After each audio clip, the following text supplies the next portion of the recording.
But if you have kids, whatever their ages, you know, kids make mistakes. They just do. And one of the things that President Trump wants to do is build the kind of country where kids can make mistakes and learn from them instead of those mistakes taking their life. Isn't that just common sense?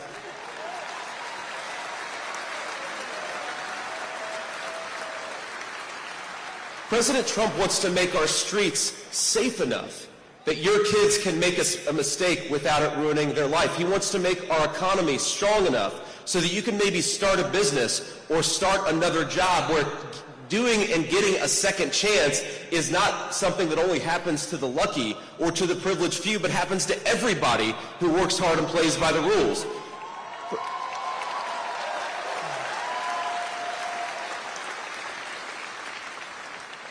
President Trump, in other words, wants to build a country that actually works for the citizens of this country once again. He did it for 4 years. He did it so successfully for 4 years. We've never, think about this, my friends, we have never had an election where you have 4 years of one guy and 4 years of the other guy. And who could possibly reject the idea that 4 years of President Trump has been a hell of a lot better than 4 years of Joe Biden, right?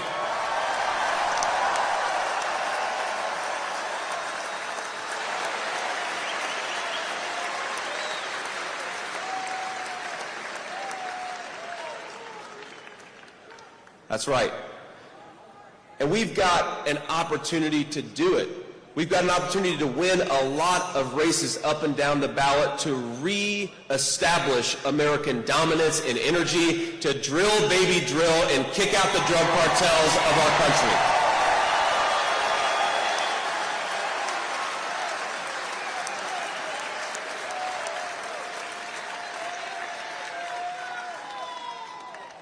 Man, what are they putting the water in Grand Rapids here? You guys are a lot of fun.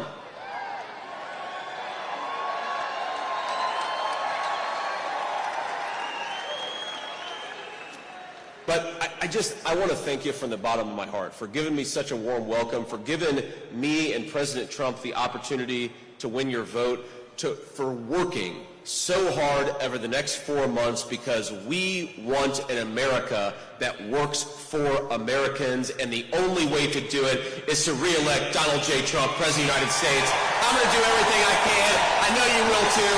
God bless you, and thank you, each and every one of you, from the bottom of my heart. I'm so grateful, and I won't forget it.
United States, we're the ones who need it the most. You think I'm blowing smoke? Boys, it ain't no joke. I make 20 trips a year from coast to coast.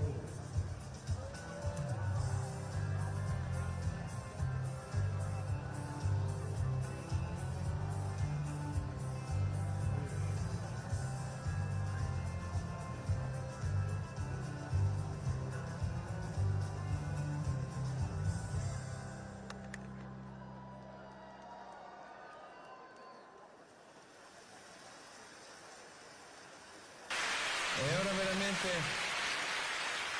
credo che non mi resti altro da dire se non time to say goodbye.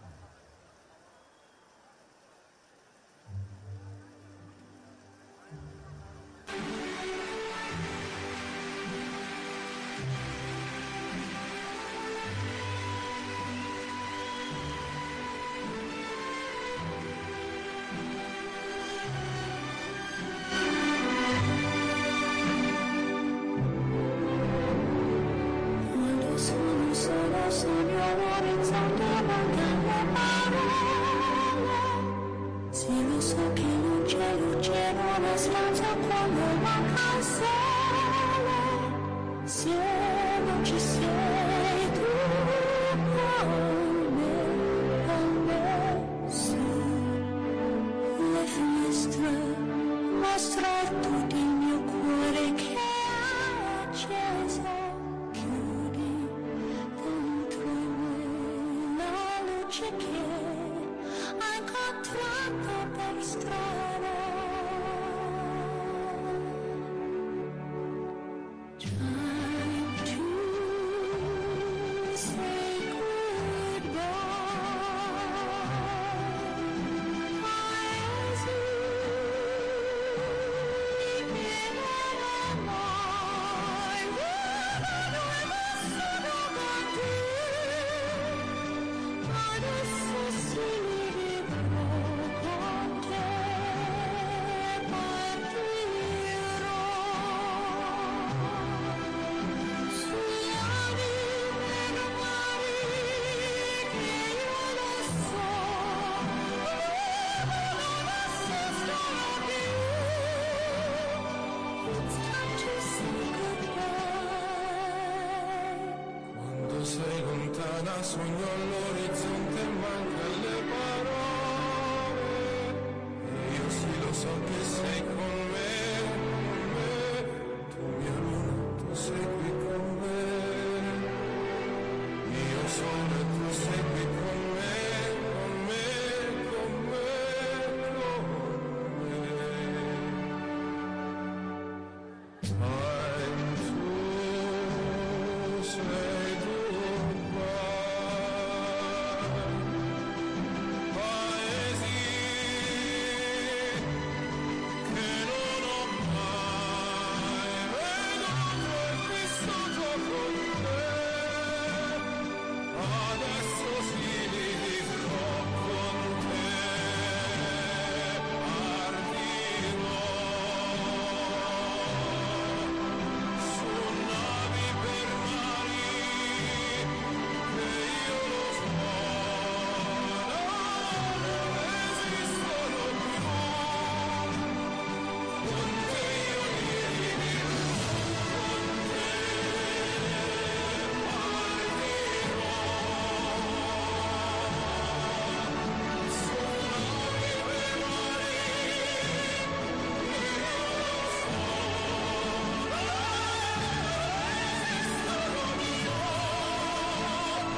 il maestro Andrea qui, tutti i miei amici, vorrei anche l'infaticabile Veronica che è stata al mio fianco, davanti e dietro sempre per questa avventura. Comunque tutti coloro che sono stati con noi e sono venuti sul palco, grazie.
first day that we take back the White House from crooked Joe Biden, the worst president in the history of our country, I believe that we're going to have 4 of the greatest years in the history of our country.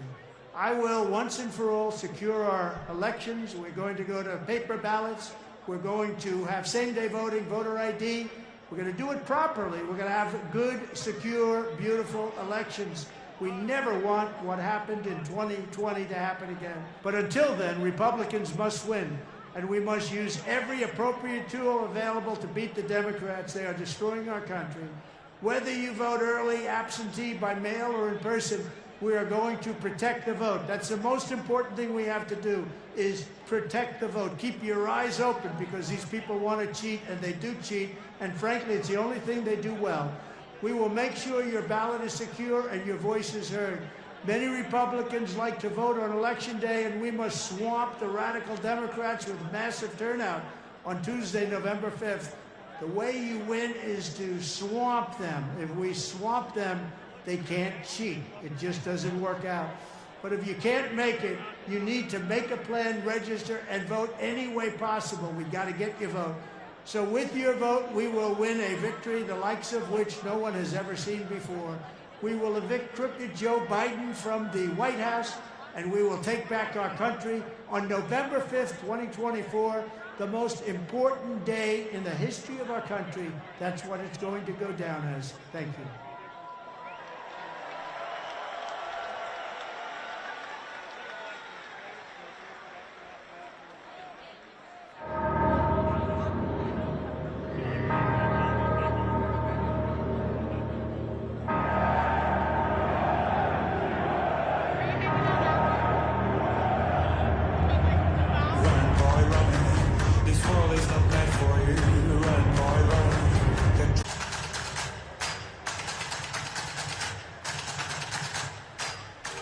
We are one movement, one people, one family, and one glorious nation under God.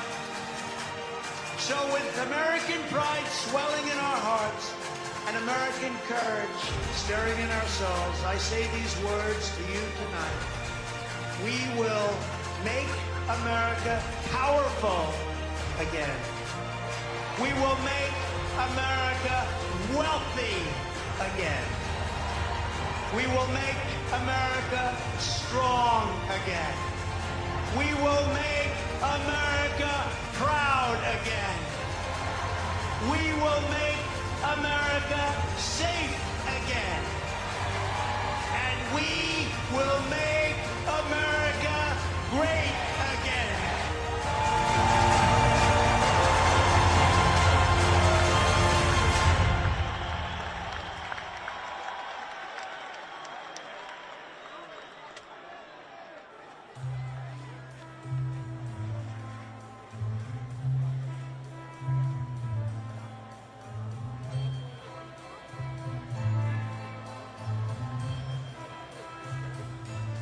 There must be lights burning brighter somewhere.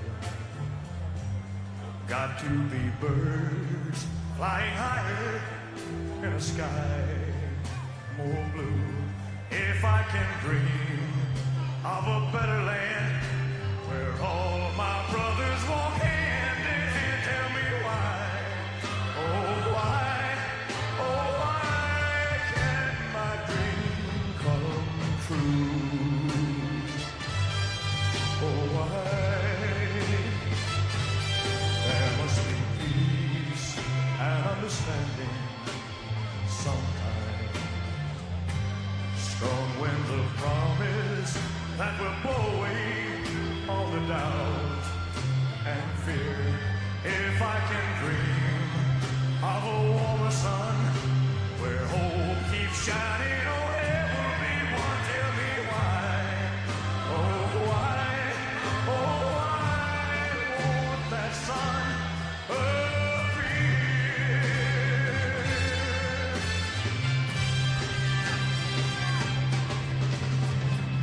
We're lost in a cloud with too much rain.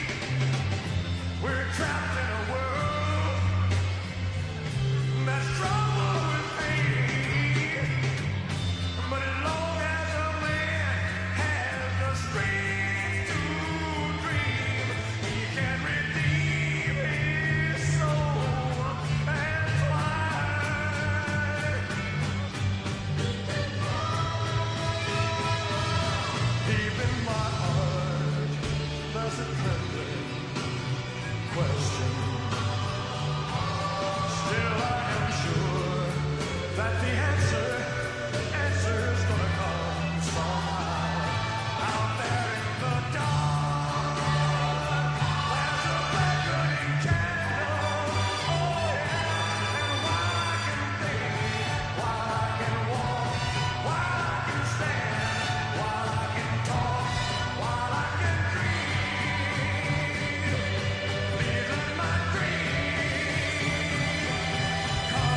Thank you.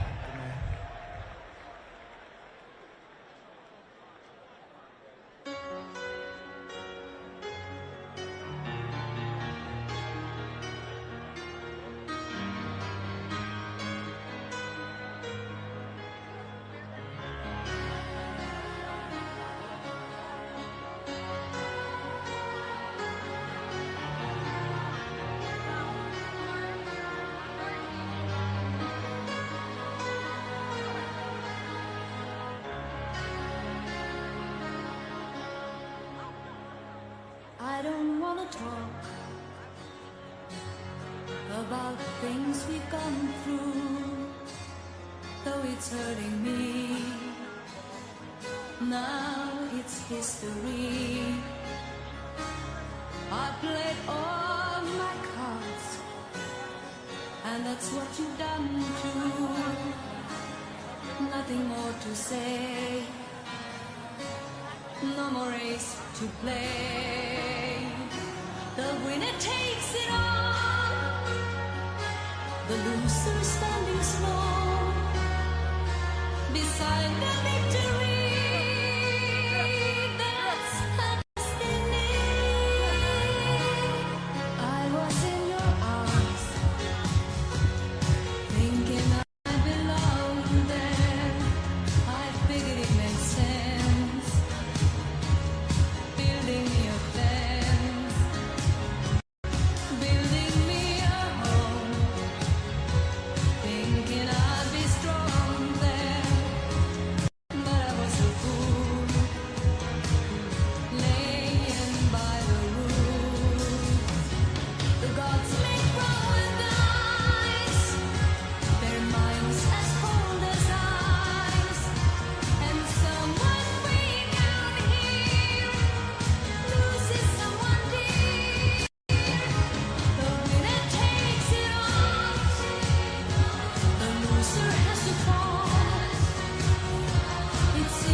distinguished guest, the President of the United States. America is a nation that can be defined in a single word. When Joe Biden came into office, he inherited success. All Biden had to do was do nothing, just not screw it up. We went from safe streets to record crime. Are you for defunding the police? How are you defining defund the police? We went from $2 gas to $4 gas. We are in the longest sustained period of wrong track number that high in the history of our poll. We went from stable prices to record inflation. We're $1.3 billion, $1.3 million. You can't put two sentences together. After I signed the PAC Act, Katanji drowned Jackson. Putin's a topic. Yeah. He can't find the stairs off a stage when he makes a speech. We have Joe Biden with an open border, a red carpet invitation. If you're a terrorist, come murder Americans here today. Joe Biden came in office and unsecured the border on purpose. I want a number. How many people have you let into this country? You don't know. Does anybody know? None of you know. We're in the middle of a war in this country. It is a war between those of us who love the United States of America and a fringe minority who hates this country and what we stand for. Is the United States safer from foreign terror threats today than when Joe Biden took office? If you took the 10 worst presidents and added them up, they would not have done the damage to this country as Joe Biden has done. Trump handed him an economy on a silver platter. Raise your hand if you think President Trump's policies on the economy would be better for your family. All right, so that is everybody. 2, 10, 12, 15. Whoops, stepping on them. It's black. Anyway. Joe Biden, I don't believe he knows what he's doing. I really don't.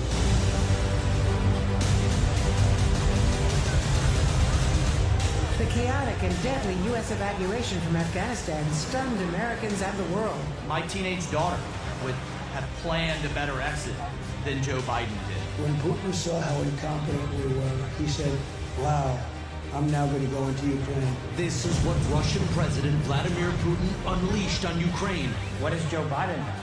Allowed 2 wars to start on his watch in the Ukraine and the one in Israel. It is one of the darkest moments of the Biden presidency to date. It's almost like they intentionally tried to set the Middle East on fire. Hamas terrorists went door to door, slaughtering anyone they could find. We're going to end up in World War III because of this guy. He doesn't know what he's doing. Who are you going to vote for? Trump. And why? I'll let you guess. I'm willing to do whatever I have to do to save our country and to save our Constitution. He's reason and one reason alone, because we are on a rescue mission. Trump's rescue mission, saving America. It's like we drafted a quarterback, $159 billion. and then you realize after 2 games he can't play.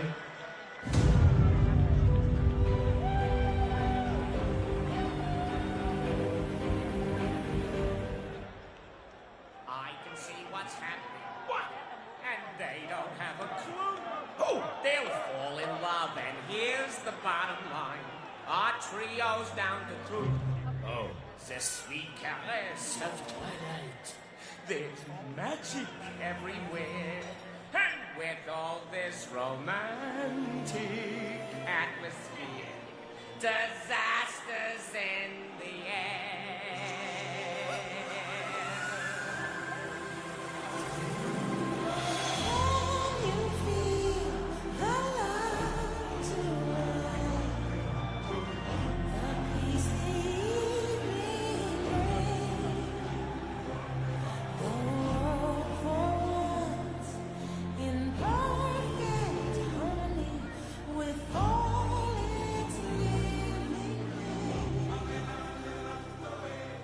So many things to tell her, but how to make her see the truth about my past?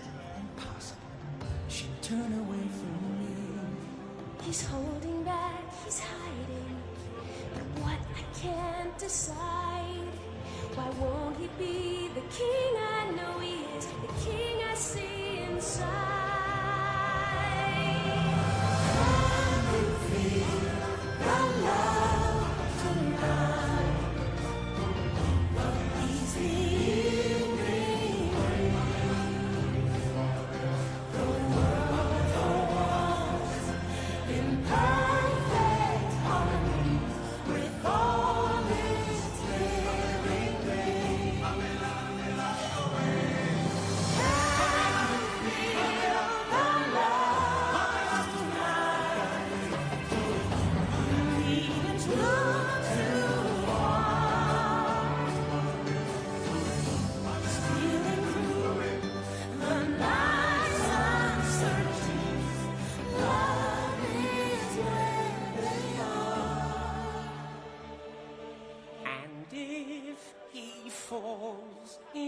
love tonight.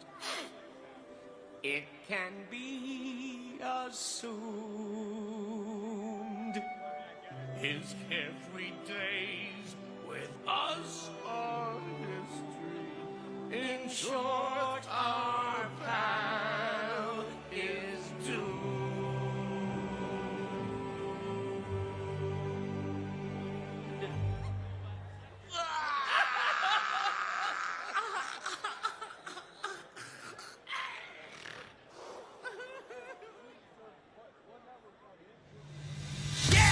And I've set up and tore down this stage with my own two hands.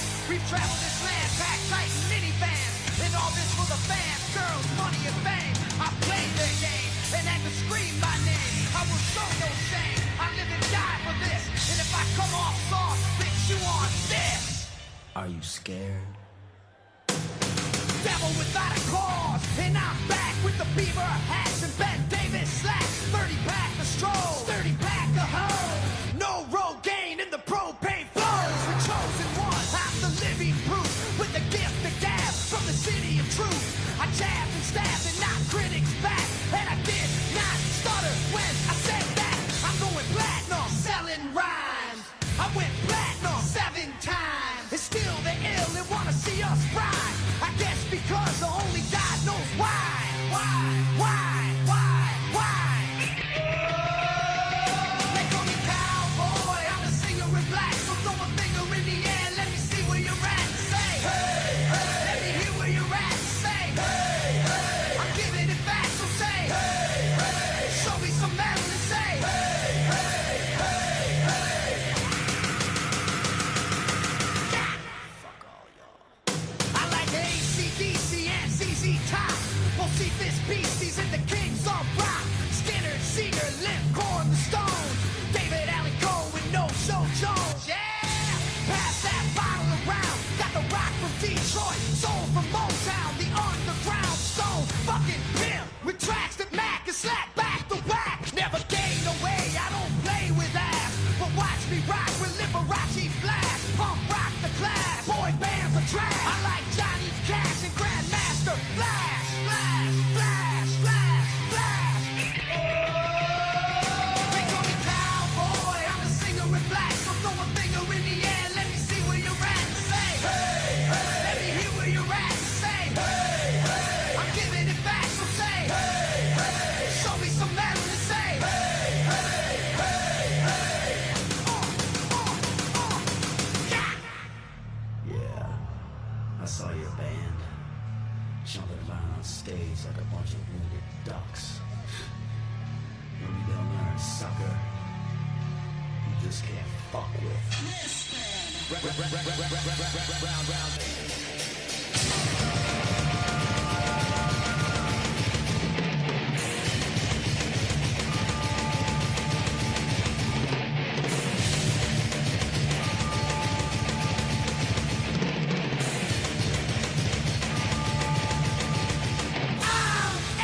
American badass, watch me kick. You can roll with rocker, you can suck my dick. I'm a porno flick, I'm like Amazing Grace. I'm gonna fuck some hoes after I rock this place.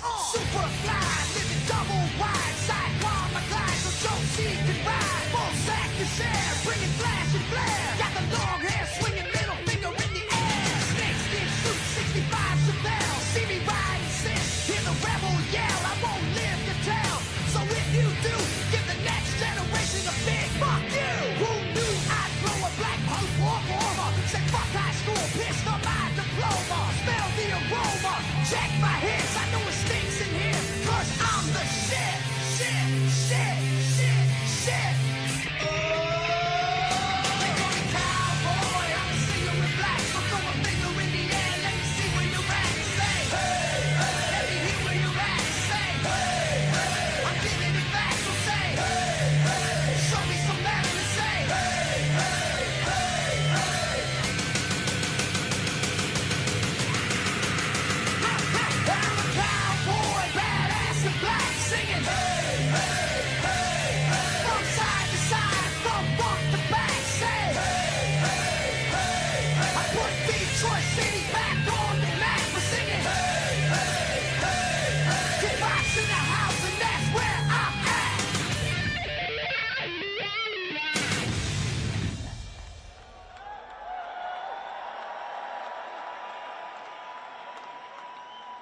hear rock music, everything's fine. You're in the mood for a dance. And when you get the chance, you are the dancing queen, young and sweet, only 17. Dancing queen, feel the beat from the tambourine. You can dance, you can jive, having the time of your life. See that girl, watch that scene, digging the dancing queen.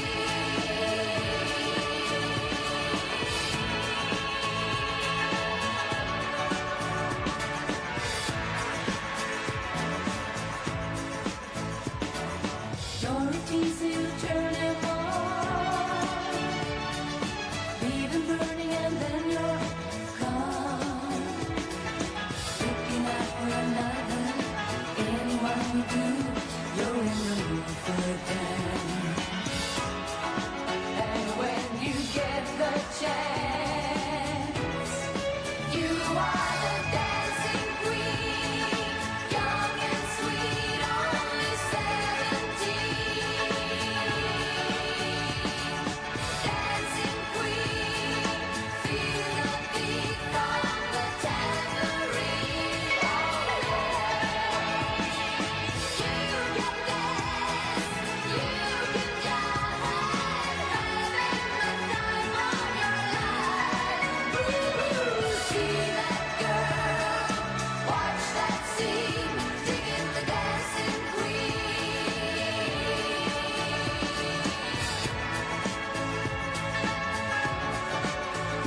Digging the dancing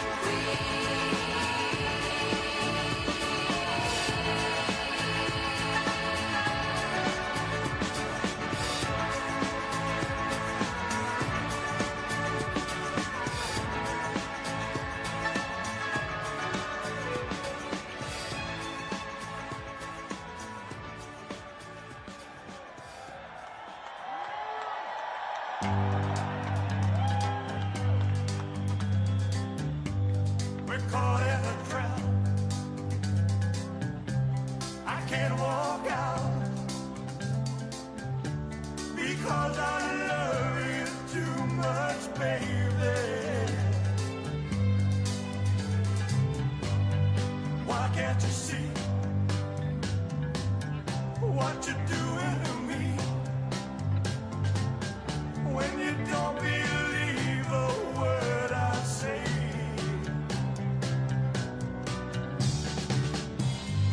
We can't go on together with suspicious minds, and we can build our dreams on suspicious minds. So if an old friend I know stops by to say hello, would I still see suspicion in your eyes? Here we go again, asking where I've been. You can't see the tears are real, I'm crying.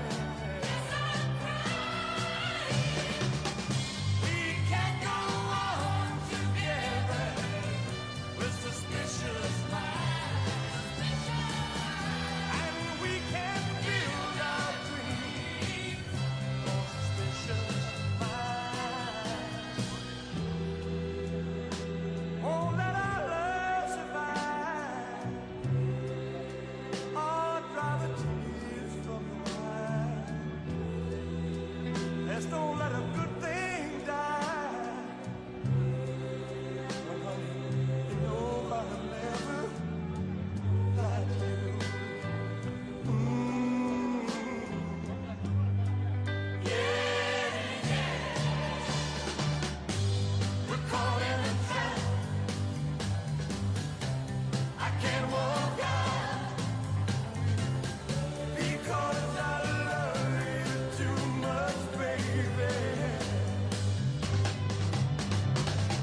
don't believe a word I say. Don't you know I'm caught in a trap? I can't walk out because I love you too much, baby. Don't you know I'm caught in a trap? I can't walk out because I love you too much, baby. Don't you know I'm caught in a trap? I can't walk out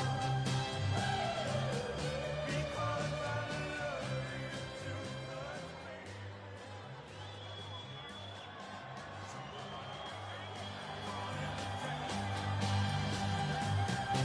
I can't walk out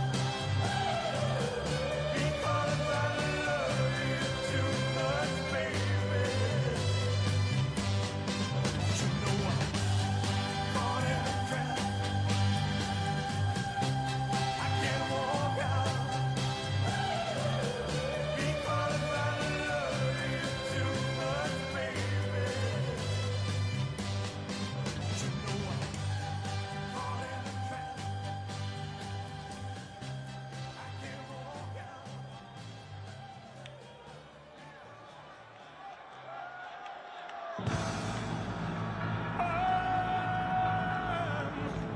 So hurt to think that you lied to me. I'm hurt way down deep inside of me.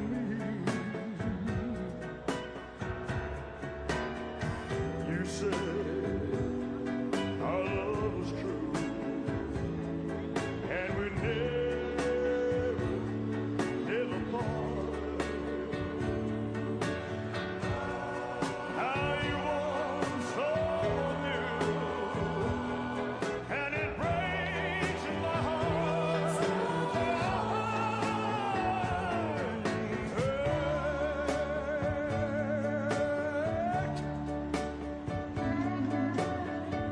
much more than you'll ever know. Yes, darling, I'm so hurt because I still love you so. But even though you hurt me like nobody else could ever do, I would never, ever hurt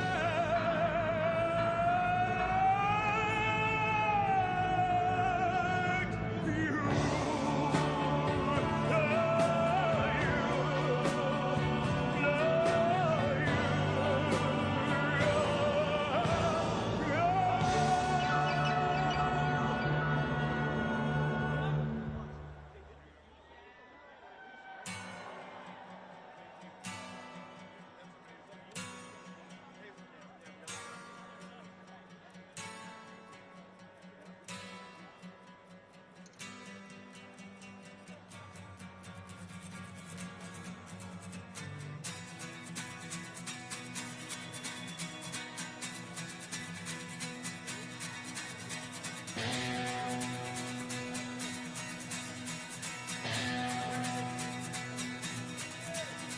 Ever since I was a young boy, I played the silver ball.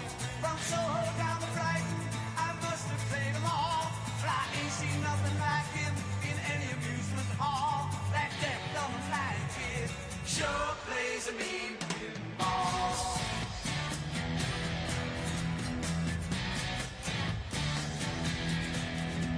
He stands like a statue, becomes part of the machine. Feeling all the bumpers, always plays clean. Plays by intuition, the digit counters fall. That deaf, dumb, and blind kid sure plays a mean pinball.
fighting.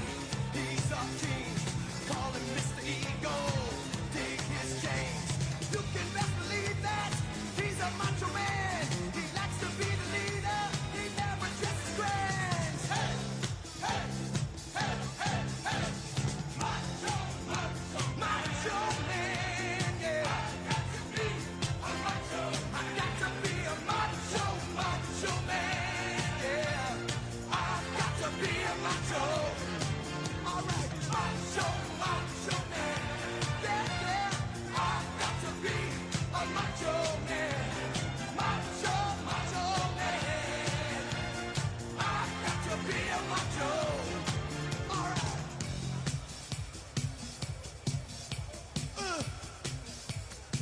Macho, baby. Body, body, body. All right, body wanna feel my body, wanna feel my body, baby, body. All right, body come and thrill my body, come and thrill my body, hey, body. All right, body love to pop my body, love to pop my body, hey, body. Body is so hot, my body.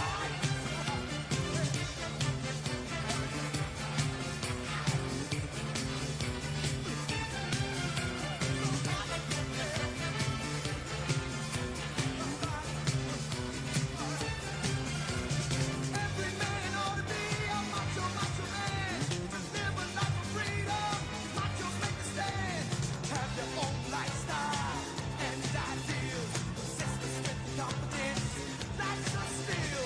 You can best believe that he's a macho man. He's a special person in anybody's land. Hey, hey, hey, hey, hey. Macho, macho, macho man. Yeah. I got to be a macho, macho, macho. Yeah. I got to be a macho.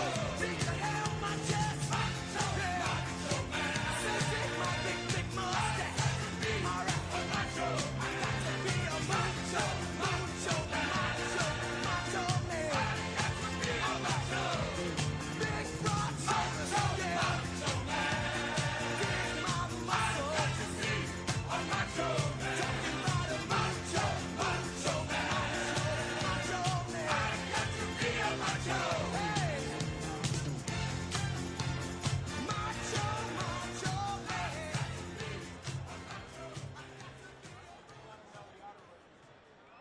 Ladies and gentlemen, please welcome the next Vice President of the United States, Senator JD Vance.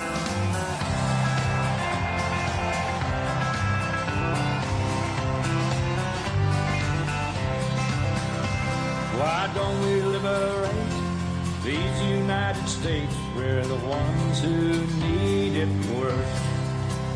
Let the rest of the world help us for change, and let's rebuild America first. Our highways and bridges are falling apart. Who's blessed? Who has been cursed? There's things to be done all over the world, but let's rebuild America. Well, I have the distinct honor of getting to talk with you again, but for this time, to introduce the next President of the United States, Donald J. Trump. But before I do, let me just say, sorry.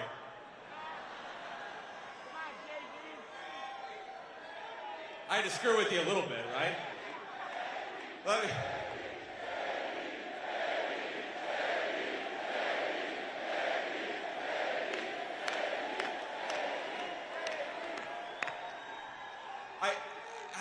How do you introduce the guy? Pretty much everybody knows everything about him. They know he was a great president, and we want to make him president again. But what I thought I'd say is, what are the qualifications you need to be a good president? Well, number one, you need to love this country, right? We've got a lot of leaders who don't love this country, but there are, frankly, if we're being honest, a lot of people who love this country you wouldn't want to make president just because they love the country. You need something else. And when I wrote my convention speech, and I wrote it mostly myself, had some help from some friends, but I was looking at the history of President Trump's engagement with this country, and one of the things that jumped out at me is if you think about the biggest mistakes we've made as a country, the things that have hurt my home state of Ohio, this state, Michigan, the most. You could have run through the list of things. I'd start with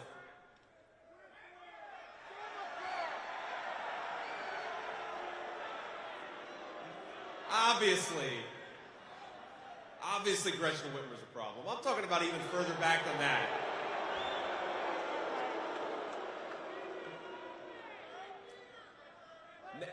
NAFTA.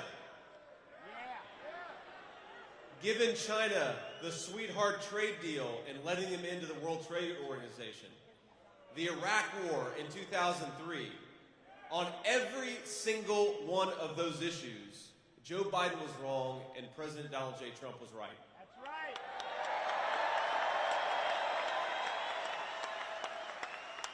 Even though he was a real estate developer in New York, he knew instinctively what this country needed and how to put the interests of the citizens of this country first. Now, we had a hell of a 4 years with President Donald J. Trump, didn't we?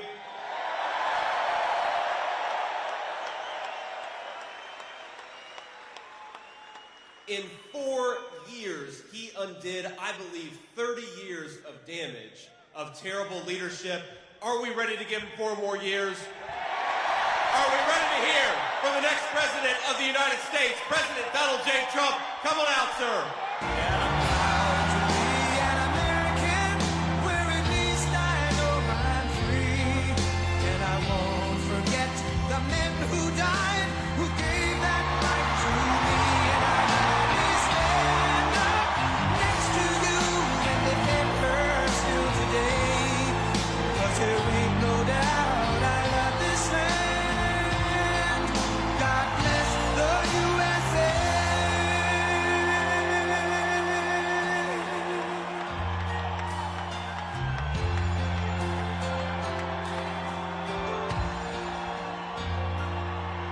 From the lakes of Minnesota to the hills of Tennessee, across the plains of Texas, from sea to shining sea, from Detroit down to Houston, and New York to LA, where there's pride in every American heart, and it's time we stand and say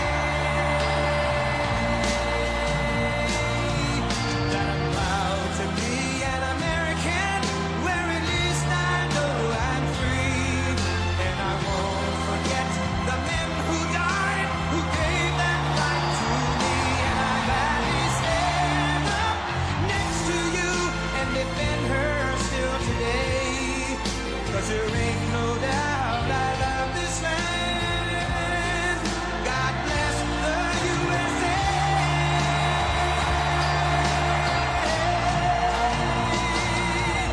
And I'm proud to be an American, where at least I know I'm free.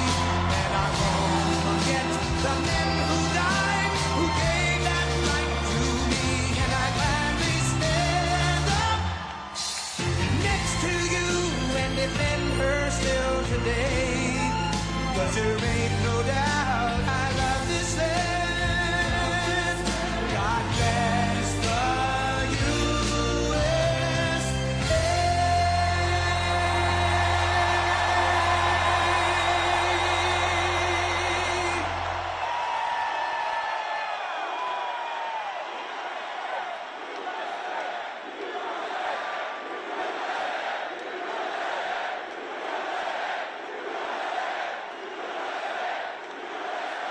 Well, thank you very much.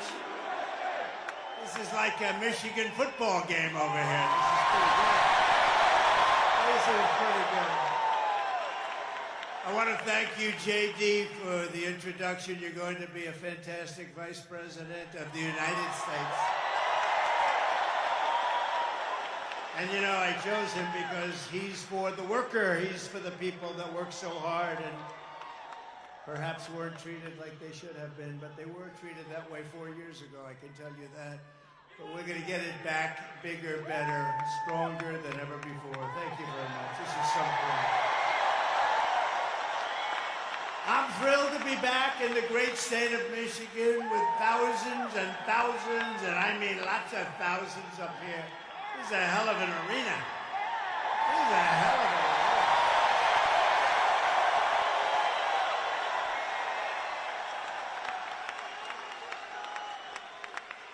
But you are the hard-working patriots that we love. You know, they have crowds of people outside. You're not even going to believe it. They go blocks and blocks.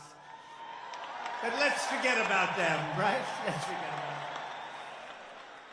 Let me begin this evening with a very special thanks to Americans nationwide, including all of you here today, for your extraordinary outpouring of love and support in the wake of the horrific last Saturday event. And when you think of it, it was exactly 1 week ago today, almost to the hour, even to the minute.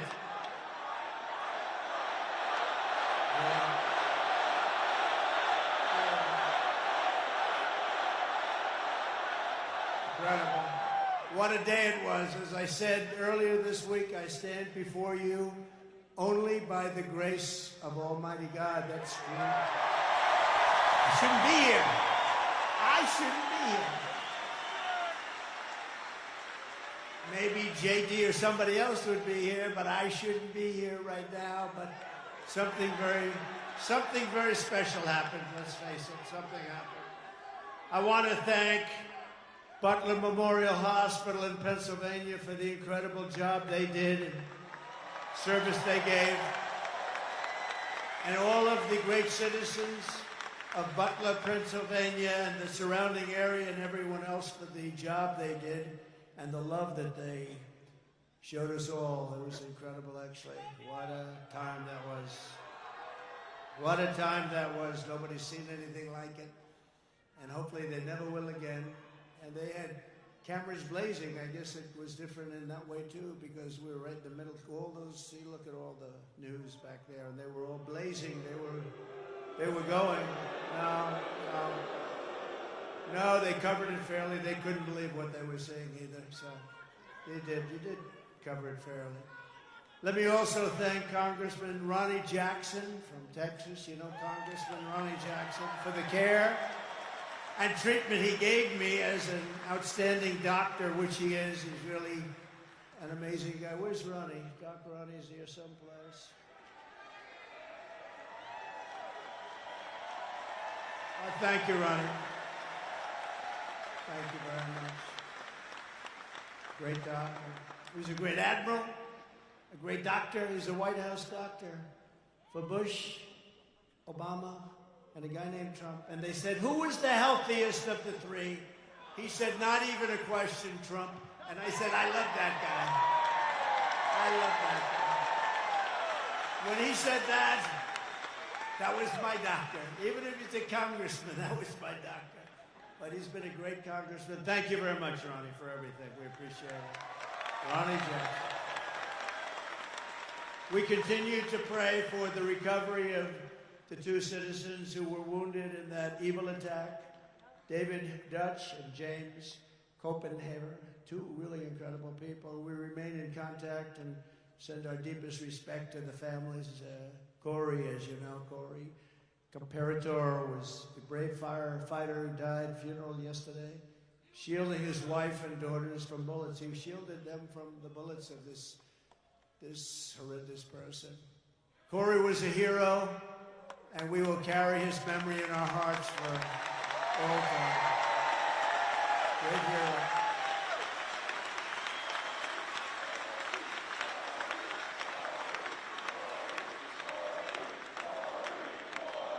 Great.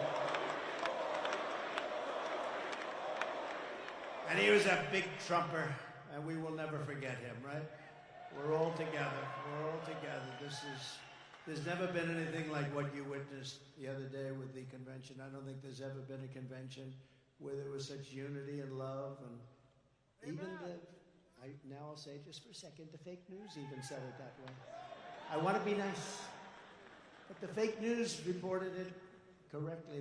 There's never been such unity, and everybody did a great job, and the speeches and everything. It was just an incredible event. And I'll tell you what, Milwaukee was a fantastic place. This was a beautiful arena. They did a really great job. And Wisconsin is going to vote for us because we spent $250 million. And when they go into the voting booth, they're going to say, we love this guy Trump. He gave us $250 million with jobs, and they're going to vote for him. Wisconsin's a very important state, as we know. But they really did. Wisconsin did a great job. Milwaukee, they did a great job. And the arena was fantastic. And it was just love. It was like a big, beautiful 4-day love fest. There was no fight. You know, there was no fight, no screams, no shouting. No, get that guy off the platform. And in case there was, we had the Hulkster with us, right? How good was he? How good was the Hulkster? And Kid Rock called, he said, I want to get, you know, Kid Rock is big, and he wanted to get down, and he did an unbelievable job. It was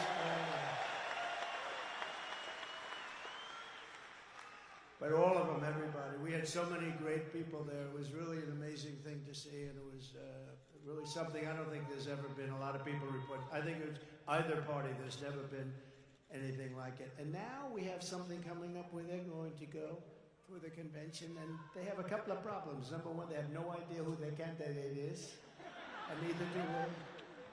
That's a problem. But we'll see. Hopefully they get it worked out. Sort of interesting, this guy goes and he gets the votes, and now they want to take it away. That's democracy. They talk about democracy. Let's take it away from them.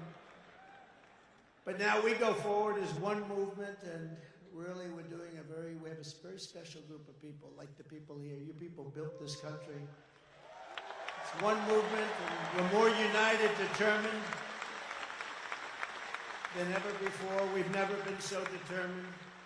Bad things happened last time. We're not going to let them happen this time. Bad things happen. We will never stop working to deliver a magnificent future for our people, and together we will fight, right? And we will win. Right. Thank you.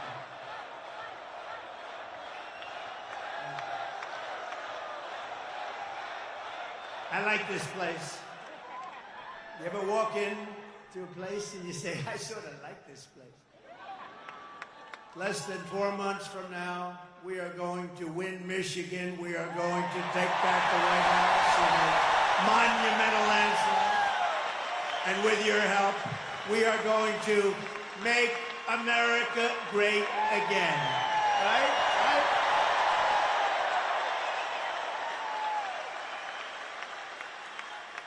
At our convention just a little while ago in Milwaukee on Thursday, it was my tremendous honor to officially accept the Republican nomination for President of the United States.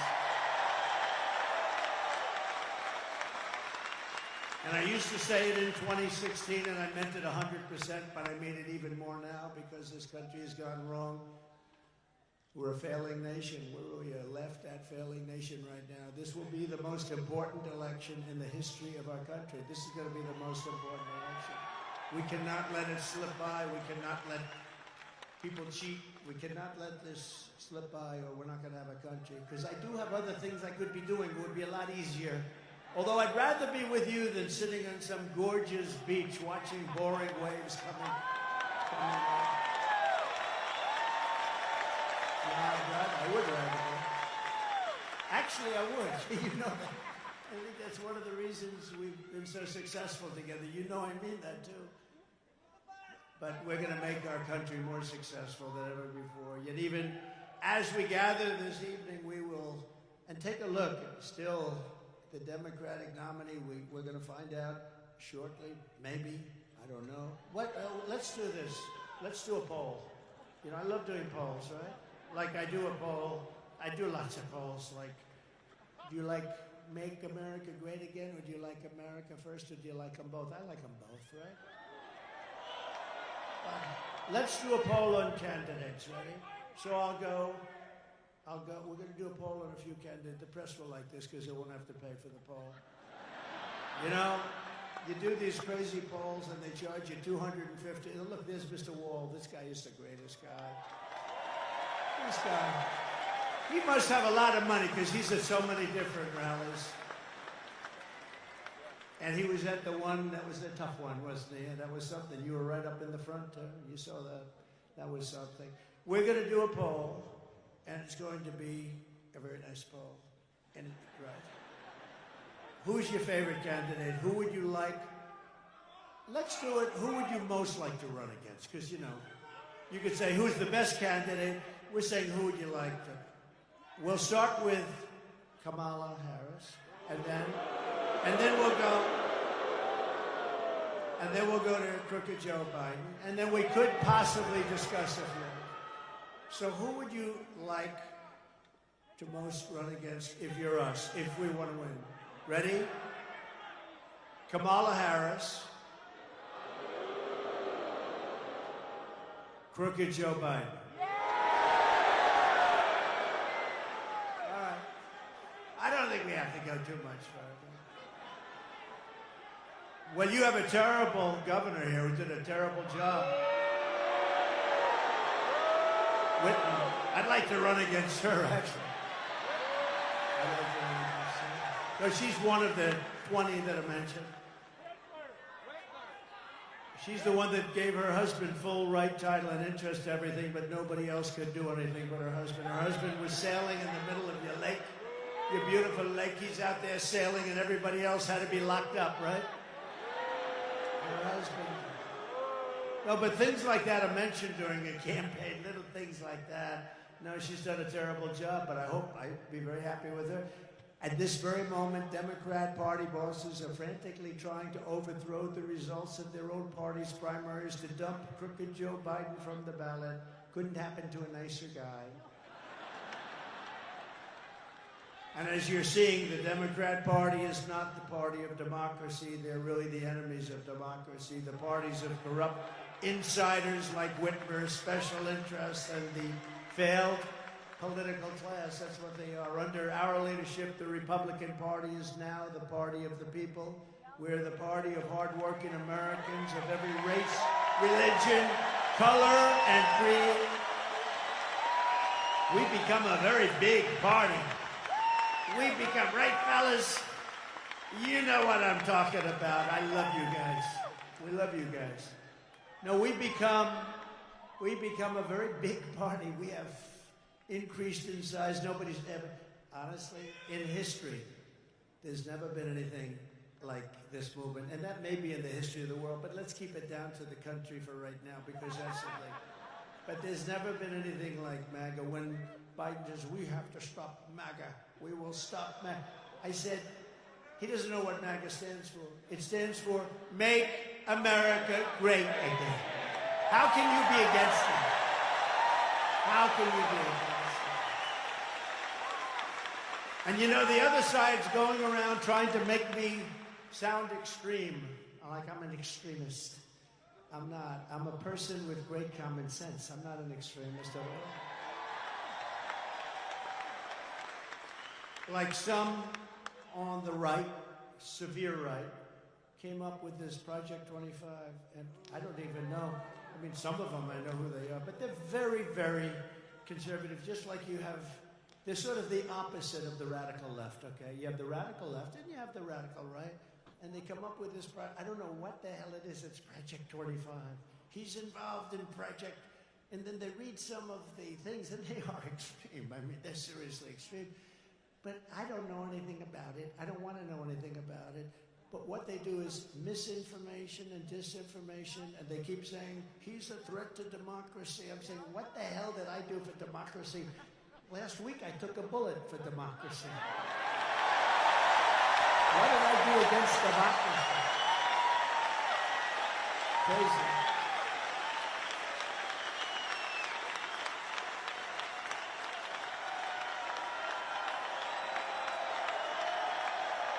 Hello, Chris. Here's our great campaign man. Chris, are you having a good time? Look at him. He's back there, cool as a cucumber. You know, so far they're giving us great credit for the best run campaign they've seen in years. Isn't that right? Thank you, Susie. Thank you, Chris. Look how cool he is. Thanks, Eddie. Try doing it with another candidate sometime. That gets tough, right? Anyway, thank you very much. Great job, Chris, Susie, the whole group. We have a great group of people. They love this country. They want to save the country. That's what we're doing. With your vote in this election, the Trump-Vance administration, by the way, I made the right pick. He's so good. They were all good. They were all good. He's really stepped up. But the Trump-Vance administration will begin rapidly reversing every single Biden-Harris disaster starting on day one. And when you vote for Biden, you're probably voting indirectly for Harris anyway, whether you like it. Common sense, it's all common sense, right? We will end the inflation nightmare that you would have never had. We had no inflation. See, there's another thing. Biden always goes, I inherited 9% inflation. And even the radical left reporters up there, look at all of them. Whoa, they have a lot of them. They have a lot of them. Look at those cameras. But they'll start turning off as soon as I start mentioning something. I'll say, the red light just went off. No, but actually the radical left reporters, of which there are quite a few, I can't believe it, I don't know why they'd have them, but the radical left reporters say, the guy's right. You know, it wasn't until 2 years in that we became destroyed with inflation. Inflation is a country buster. It's a class buster. It busts everything. Low income, middle income especially, and they get they're busted. The country gets busted. Look at Germany from centuries ago. Look at every country that's had inflation. And we had, I believe, the greatest inflation in the history of our country. They don't even report it properly because they leave the worst numbers out. They don't talk about interest rates that went to 10, 11, 12%, and you can't get the money. So what does that mean, 12% if you can't get the money? It means it's higher from 2%. We will seal the border, and we will stop this terrible invasion that's destroying our country.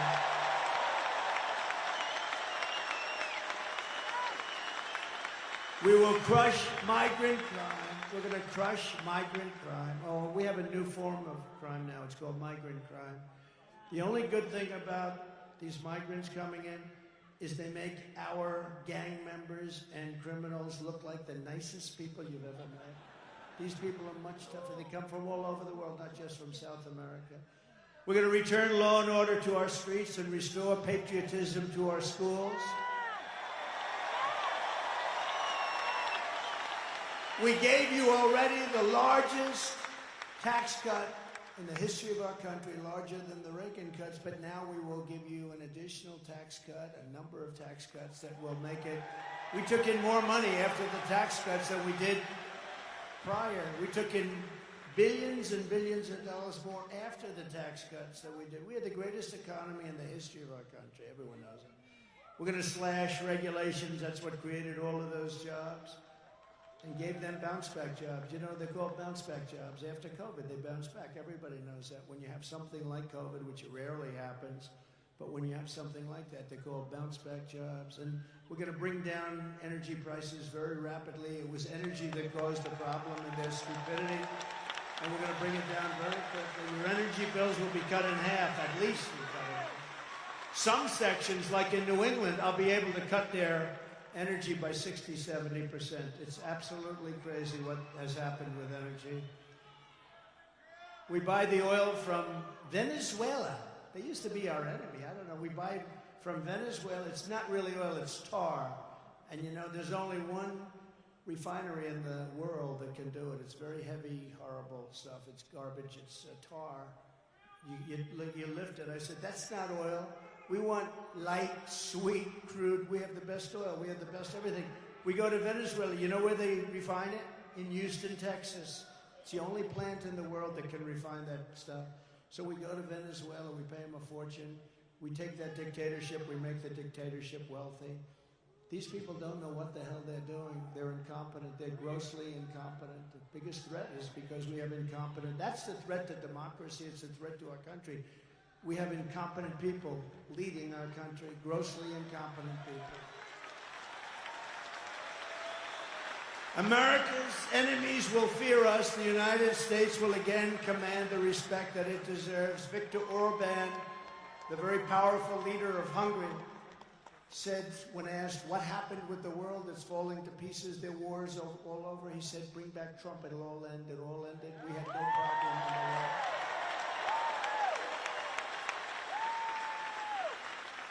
And something beautiful is going to happen because we will bring back the American dream, and it'll be bigger, better, and bolder than ever before.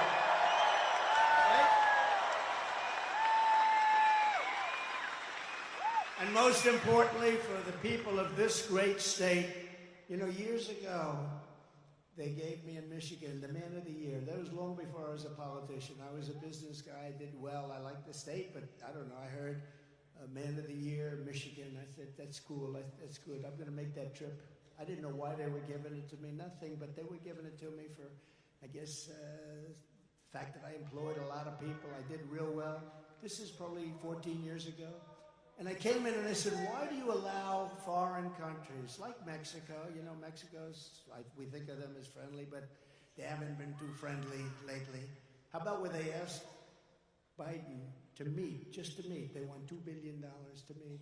They wouldn't ask that. See, they wouldn't even ask me that because I'd say, I will put 100% tariffs on everything you send into a country if you even think about asking. They want $2 billion to meet. In other words, we won't meet with you unless you pay us $2 billion. And this is every single year. They want $2 billion. No, it works the opposite of that, the exact opposite. But you know, when you see the things that are happening to our country, and all you have to do is know how to speak. When I watched the way our border was handled, we had the best border, the safest border, the border that saved my life. You know, I was pointing to an immigration border sign when I made this turn. It went that way instead of that way. So I owe immigration my life. It's true. It's true.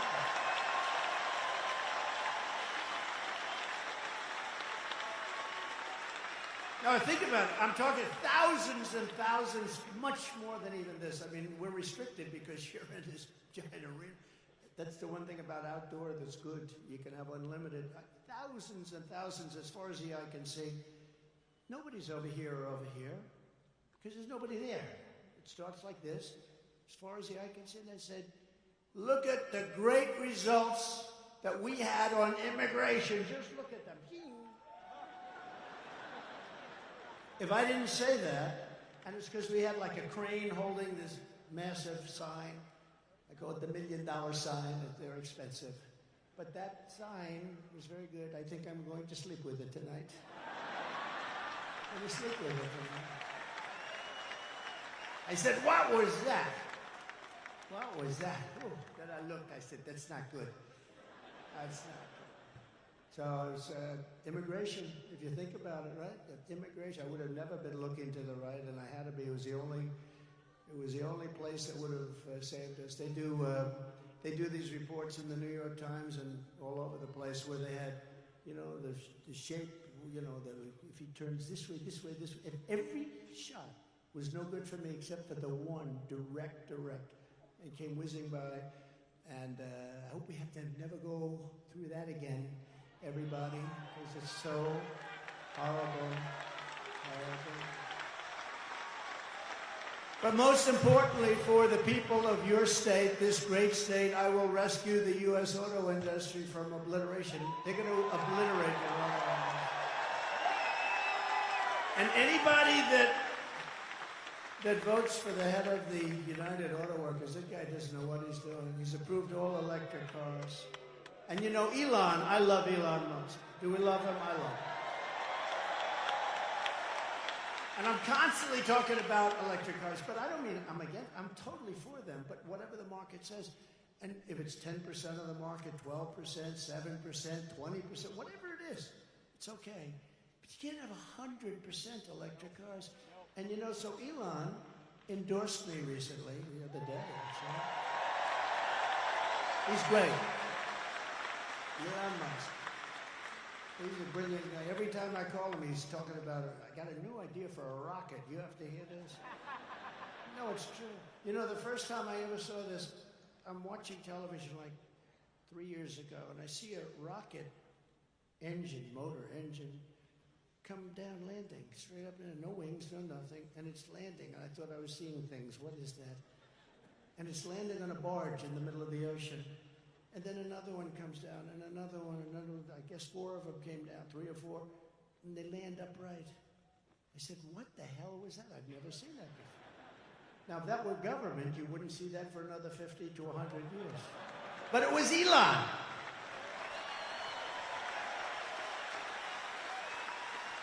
Now, think of that. And I called him, and I've always had a good relationship with him, but I called him, and I said, what was that?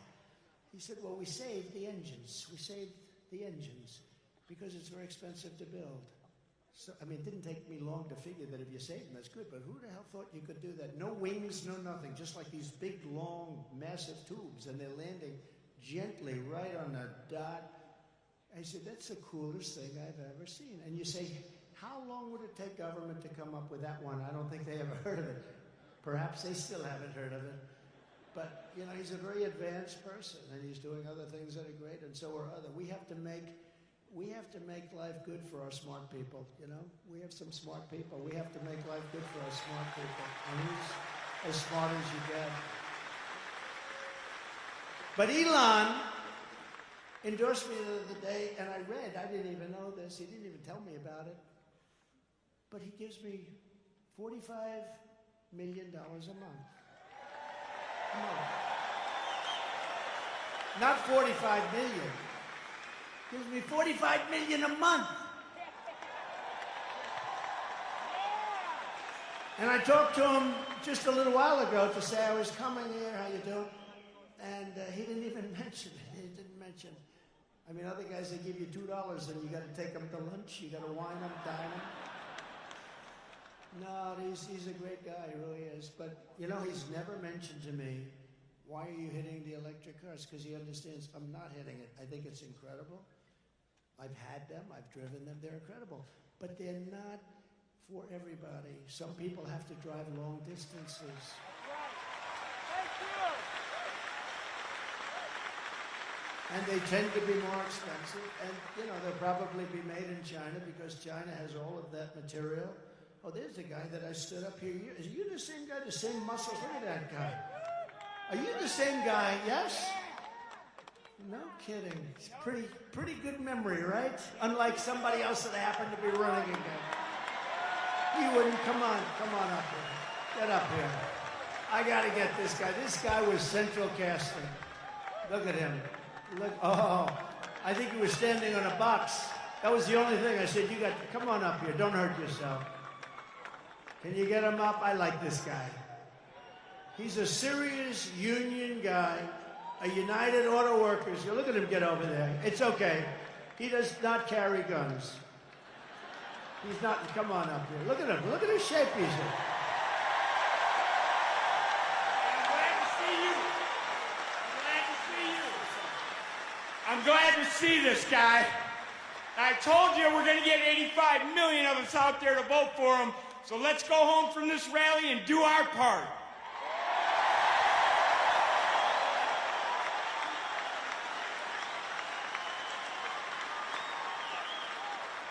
Look at the arms on him. I may have height, but his arms are definitely more powerful, huh? Look at that guy. No, last time I was here, I saw him, and he was so great, and he was agreeing with us on auto. We want to bring car manufacturing back, and what the deal with this thing with the all-electric cars in 6 years from now? It's ridiculous. You know, in the Midwest, they open up chargers. They opened up 8 chargers. You read about this. $9 billion they spent for 8 chargers. That's like a gas pump. I guess it would be like the equivalent of a gas pump for electric, right? They spent $9 billion on 8 chargers. This is 8 little chargers. $9 billion. How do you do that? It would cost at that rate $5 trillion to create enough charges so it could run. It doesn't work. And it doesn't work the trucks either. I was with Swift, big Swift company. How many trucks you own? 29,000, sir. 29,000? That's a lot of trucks. One of the biggest, I guess like the biggest. I think he's the biggest, right? And he said, they want to destroy our business. They want us to go all electric. I said, so what's wrong with electric? I said, if you take a big, beautiful, like Peterbilt or one of the great manufacturers, how many times would you have to stop from New York to Los Angeles? None, sir. We go right there. We have some left over. Really? That's with diesel. I said, what about if it's electric? We have 6 to 7 stops, about 3 hours each. So immediately he's saying, that's not working too well. He said, but there are other problems. He said, the truck is so much heavier that you'd have to rebuild every bridge in the country. That doesn't sound too good, right? And then the third thing, he said that the battery is so much bigger than a tank, a big tank for the diesel, or for the gasoline, but the diesel mostly. It's so much bigger that most of our payload would be holding batteries. In other words, we wouldn't have any room for the product. So let's say you hear those 3 minor details. Typically, you would end the conversation, would say, that doesn't work. These people said, we don't care. We want you to go all electric. Can you believe these people? They're crazy. They're crazy. No, they're crazy. And they want boats to do the same thing. I was with in South Carolina, one of the biggest boat manufacturers of, smaller fishing boats from, let's say, 16 to 35 feet. And he said, we have a problem. They keep pushing, the beautiful outboard engines. You have Mercury and Evinrude, I guess they used to have. I don't know if they have it anymore. But those big, beautiful outboard engines they have, they work great. Or just interior engines run by a thing called gasoline. So he said they want us to figure out how to go all electric in a boat, right? All electric. I said, well, what is the problem? He said, we'd have to take the entire lower cabin, well, we have bedrooms, and we'd have to make that into a battery. But the bigger problem is, sir, it won't float. Because it's, it won't float. It won't float. And I always tell the story with like, well, what would you do? Because, my uncle was a great professor at MIT for 41 years, I think. He's the longest serving Dr. John Trump, she knows. He was very smart. We have a very smart family, actually. But he was a great guy, and I was very interested in this, but the press kills me all the time. They say, he keeps talking about sharks. I don't. I tell an analogy. If I'm in a boat, it's all electric, and it starts to sink. I asked the guy, do you get electrocuted sitting over this? And then I say, and I don't think there's anything wrong with this, do you? Because it's an analogy. I say, and if there's a shark about 10 yards away, right where they are, right where all the congressmen are, right over there, look at us. Well, they're sharks. They're sharks. If there's a shark about 10 yards away, do I get electrocuted or do I go with the shark? I said, because I will take electrocution all day long. Despite the environmentalists that say how wonderful sharks are. You ever hear these people? We had 3 killings by a shark this weekend, ripped people apart, and then you have the environmentalists going, well, they didn't mean to do it. They mistook them for a seal. They didn't want to hurt the child. No, I don't want that. Common sense, right? I mean, how about they catch a shark, vicious that they've been after, and they take him to a little deeper water and they put him back in? I wouldn't do that. Would anybody do that here? Let me ask you, this is Michigan. These guys wouldn't do it. But they always get on me. They say, why is he talking about electricity and sharks? What are they? Well, they know exactly. It's sort of a cute little story. Do I take electrocution or do I take death by a shark? And I'll always take electrocution. But isn't it ridiculous? Think of it. Isn't it ridiculous? They want to make a boat that's far too heavy, that can barely float, and they're driving people out of business. They're destroying this country. They're stupidly destroying this country. The Army tanks are the other one. They want to make all electric. We make the best tanks in the world. They want to have it. So that as we go into a country to bomb the hell out of it, we will do it in an environmentally friendly way. Okay? And you know, with an army tank, again, the battery is very big, very heavy, and doesn't last long. You know what it is? It's an army tank, and it's like you're pulling a wagon behind the army tank. You're pulling a wagon like a child pulls a wagon, and it's loaded up with a battery. So we got to get back to common sense. The aircraft, too. They want to make our jet fighters a biofuel jet fighter that shows 18% less efficiency. That's the difference between winning and losing a fight. And you know what happens? I say, I'm not doing it, and we ended all of that stuff. They brought it back. We will end it on day one. We're not going to be doing that stuff.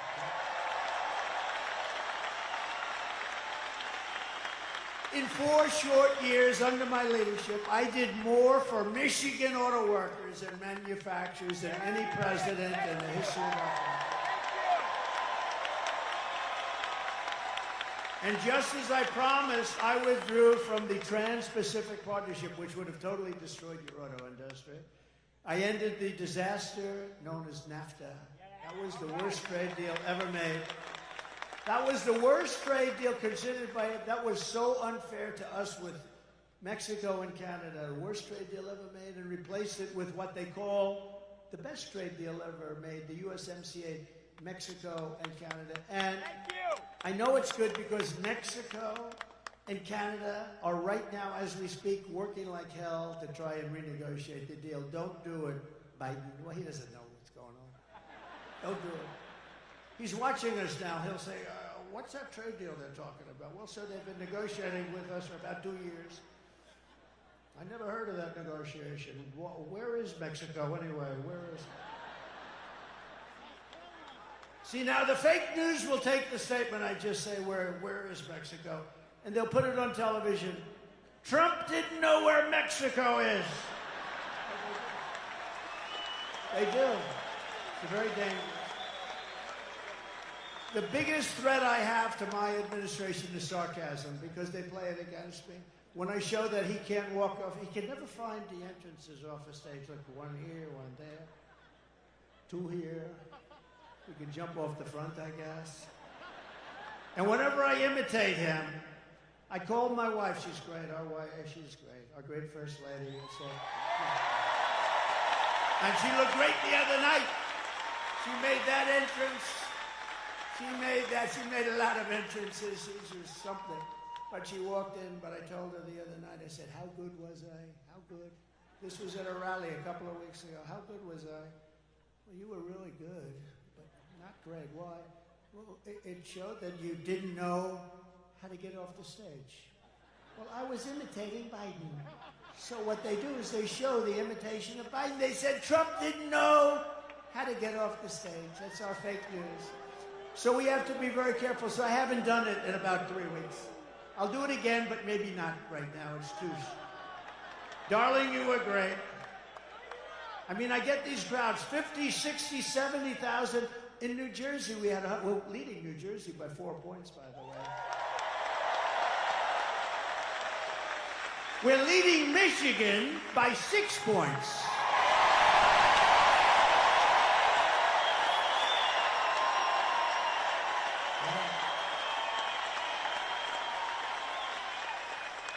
And a report just came out, actually we're leading everywhere and nationally, and that we have to keep it going. Gotta make sure they don't cheat. Gotta make sure they don't cheat. I took on China like no administration in history, bringing hundreds of billions of dollars pouring into our treasury when no other president had gotten 10 cents. You know, China never gave us 10 cents. I got hundreds of billions of dollars from China. And I got along very well with President Xi. He's a great guy. He wrote me a beautiful note the other day when he heard about what happened. And he wrote me a beautiful, most of the leaders do. You know, a lot of them didn't like what I was doing to them, but they also knew it was about time. The jig was up, right? It was about time. But they wrote me, almost all of them wrote me notes. It was nice. No, I have a good relationship with all of them. That's a good thing. You know, a lot of times the press would say, he gets along with Kim Jong-un, North Korea. He's a lot of nuclear weapons. I got along with him great. You were never in danger with me as your president. It's a good thing to get along, not a bad thing. I used to tell him, why don't you do something else? All he wants to do is buy nuclear weapons and make them. I said, just relax. chill. You got enough. You got so much nuclear weapons, so much. He said, just relax. Let's go to a baseball game. I'll show you what a baseball. We'll go watch the Yankees, or we'll come watch Michigan at its home opener. Okay, how about that? Are you going to have a good team this year, I think, right? I heard good. I heard good, but who the hell knows, right? Guy drops a pass, that's the end of that season. It's a risky business. I proudly imposed a 27.5 tariff on all Chinese auto imports to keep China and Chinese cars, keep them out of America. You don't sell a lot of Chinese cars in here because of what, and if you did, it'd be fewer cars that you made. We're going to bring back the auto industry because we're going to bring it back. We're going to have them. If they want to come in and sell us cars, they can, but they have to build plants here, and they have to hire our workers, and that's fine, and nobody can say anything about it. Under the radical Democrat policies, the U.S. auto industry is being decimated. You know, we lost 64% of our industry over the years, 64%. We were a giant. And now they're made, a lot of them made in Mexico. Mexico's taken 35% of the auto industry. And we did something very strong. We did something very strong with Mexico. But you know, when I was building the wall, I said, you have to give us 28,000 soldiers. And they laughed at me. I hate when people laugh at me. I hate it. Oh, it's so disrespectful. They laughed at me. We won't do that. Why would we do that? I said, because you have to. We're building the wall. We want 28,000 soldiers to protect us while we're building the wall. They said, no, no, no. And then they said, after I said, look, here's the story. If you don't do it, we're going to charge you a 25% tariff on every car that you send into America. And then it's going to 50% next month. Then it's going to 75%. And then it's going to 100%, and then us. And the gentleman representing the president's a great guy. He's no longer president, but he's a great guy. He was a great guy, still is. But he said, I'd like to discuss this with the president. I said, 5 minutes, I got to go. I have something much more important to do. And he came back. He said, Mr. President, we would love to give you soldiers to protect your wall, free of charge, of course. That's how I got those great numbers on that beautiful, beautiful graph that we talked about.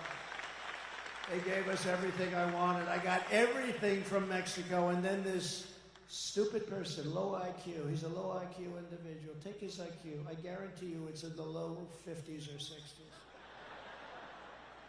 And he's negotiating against Putin, President Xi of China, Macron of France, very smart guy. I told him he was going to do something very bad to our country. I said, that's okay, you can do it, but I'm going to put a 100% tariff on all wines and champagnes that come in from France. He said, no, no, no, Donald, you cannot do that. I said, I'm doing it. Donald, you cannot do that. That's not fair. He's going to charge our companies, American companies, 25% for doing nothing, for being in France. Big deal, right? Big deal. So I said, okay, that's all right. I'm charging you 100% tariff. I gave it to all my people, Mnuchin, all smart guys. They came back, sir, they won't do it. They won't budge. I said, they'll budge. I called them up. And I talked to the president of France. Emmanuel Macron is a nice guy. I said, but he's, you know, he likes France. I like the USA. Does that make sense? I said, Emmanuel, it's so nice to talk to you. I understand you're going to charge our companies 25%, Emmanuel. Yes, yes, yes, Donald. It was approved by whoever the hell approves in Parliament. Whatever the hell they have over there, they were going to approve it. It's been fully approved. Yes, I'm so sorry. I said, well, that's okay. You can have it approved, but here's the story. Starting tomorrow morning at 7 o'clock, every bottle of wine and every bottle of champagne that's shipped into the United States is going to have a 100% tariff on it. No, no, no, you cannot do that. That is not fair. I said, it's not fair for you to charge our companies 25%. He said, you cannot do it. I said, I'm signing the papers now. I will call you right back. Calls me back. Donald, we would be delighted, Mr. President, to take that tax off. We have decided to take it off. It'll be off by tonight, sir. It'll be off by tonight. And it was off. And it was off. You think Joe Biden does that? No! He doesn't know what the hell he's doing. Their policies are no good. Remember, whether it's Biden or anybody else, they want open borders. They want all the same stuff. So it's like, you know, but he's in particular, he's pretty bad, I tell you. Can you imagine these killers, these are sharp. You know, the press gets angry. They said, is President Xi of China, is he a smart man? I said, no, he's a brilliant man. He controls 1.4 billion people with an iron fist. He makes guys like Biden look like babies. They don't even know whether they're coming or going. Yes, the next day, Trump calls him brilliant. How dare... No, okay. Let's say he's not a smart man. Okay, whatever makes you happy. No matter what you do. I say, he's a brilliant man. They went crazy because I called him brilliant. So I'm just going to have to say, he's okay. No, he's very smart. But and you know what else? He's a fierce person. Do you understand that? Some of the people here know that, what this means. Especially some of the women, right? They know better than the men about fierce. I know the women. They know better than the men. They're more fierce than the men. Oh, her. But no, he's a fierce individual. He's a fierce man. Can you imagine when he meets this guy? He thinks Trump is playing a joke on him. He actually thinks there's some kind of that I'm playing a joke. He doesn't believe what happened. He doesn't believe the last election. He thinks I'm playing a joke on him. But can you imagine President Xi, Putin, all of them? They're all smart, tough. They love their country, or they want to do well with their country, whatever it is, all ideology. But we have to have somebody that can protect us. And Orban was right. We have to have somebody that can protect us. Right now, we have really low IQ people in there.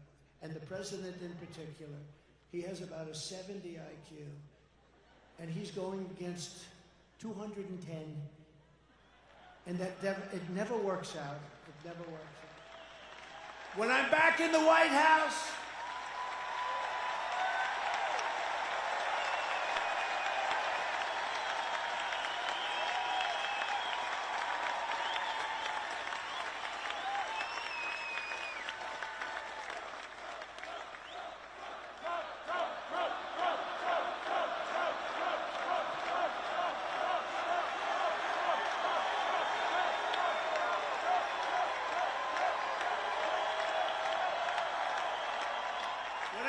in the White House, the way they will sell their product in America is to build it in America. They have to build it in America, and they have to use you people to build it. Thank you very much. It's very simple. We will build American, buy American, we're going to hire American, we're going to get it going. We're going to get the auto industry back. It's ridiculous. I will revoke China's most favored nations trade. You know, they have a most favored nations trade status. They've had it for years. We had it revoked, and then we had that stupid election, that ridiculous election that everybody knows was ridiculous. But I will revoke it. They have a trade where basically they're saying we're just beginning. They're not just beginning. They're teaching our people too much. I will pass the Trump Reciprocal Trade Act, meaning if China charges us a 100 or 200% tariff or tax, we will charge them a 200% tax. Quote, reciprocal. They charge, we charge. It sort of says, I shouldn't say this, because, you know, Franklin Graham, I told the story the other night, Franklin Graham, he's such a wonderful guy. Billy Graham was his father, the greatest. My father used to take me to Yankee Stadium to watch Billy Graham. The place was packed, and he would get up and he would rant and rave, and you left there and you believed that it was God, in fact, that helped me last week. You would believe it. You listened to Billy Graham. And Franklin Graham is right, probably. But he wrote me a beautiful letter. He says, President Trump, I watch your speeches and your rallies all the time. I love your storytelling. There's nobody that can do it like you, but please, you're hurting yourself very badly. Don't use foul language.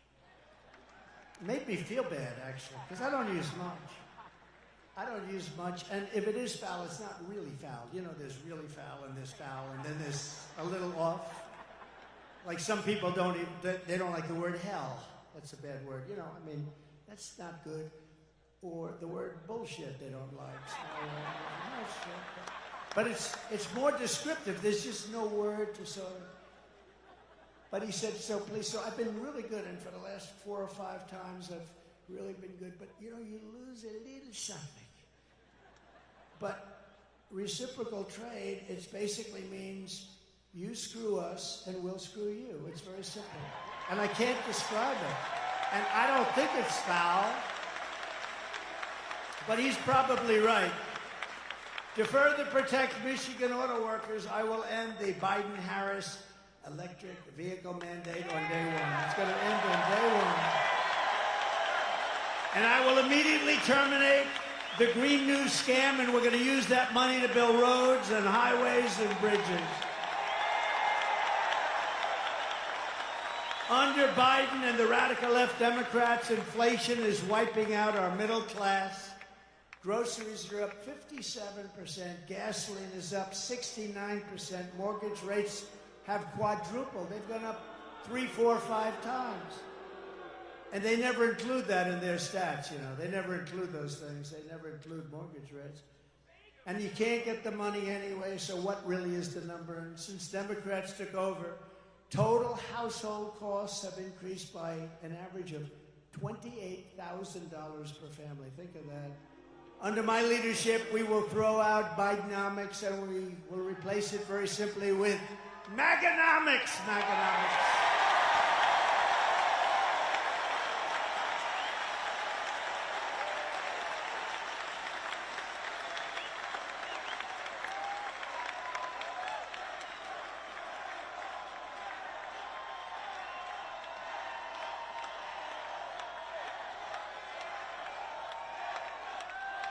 You know, I have to just interject. If you would turn off those cameras, because I don't want this.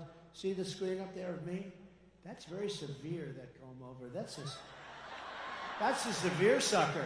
What's with that one? It looks okay from the other side. But that is very severe. I apologize. Man, I looked up there. I said, whoa. Look at that. Wow. That's like a work of art.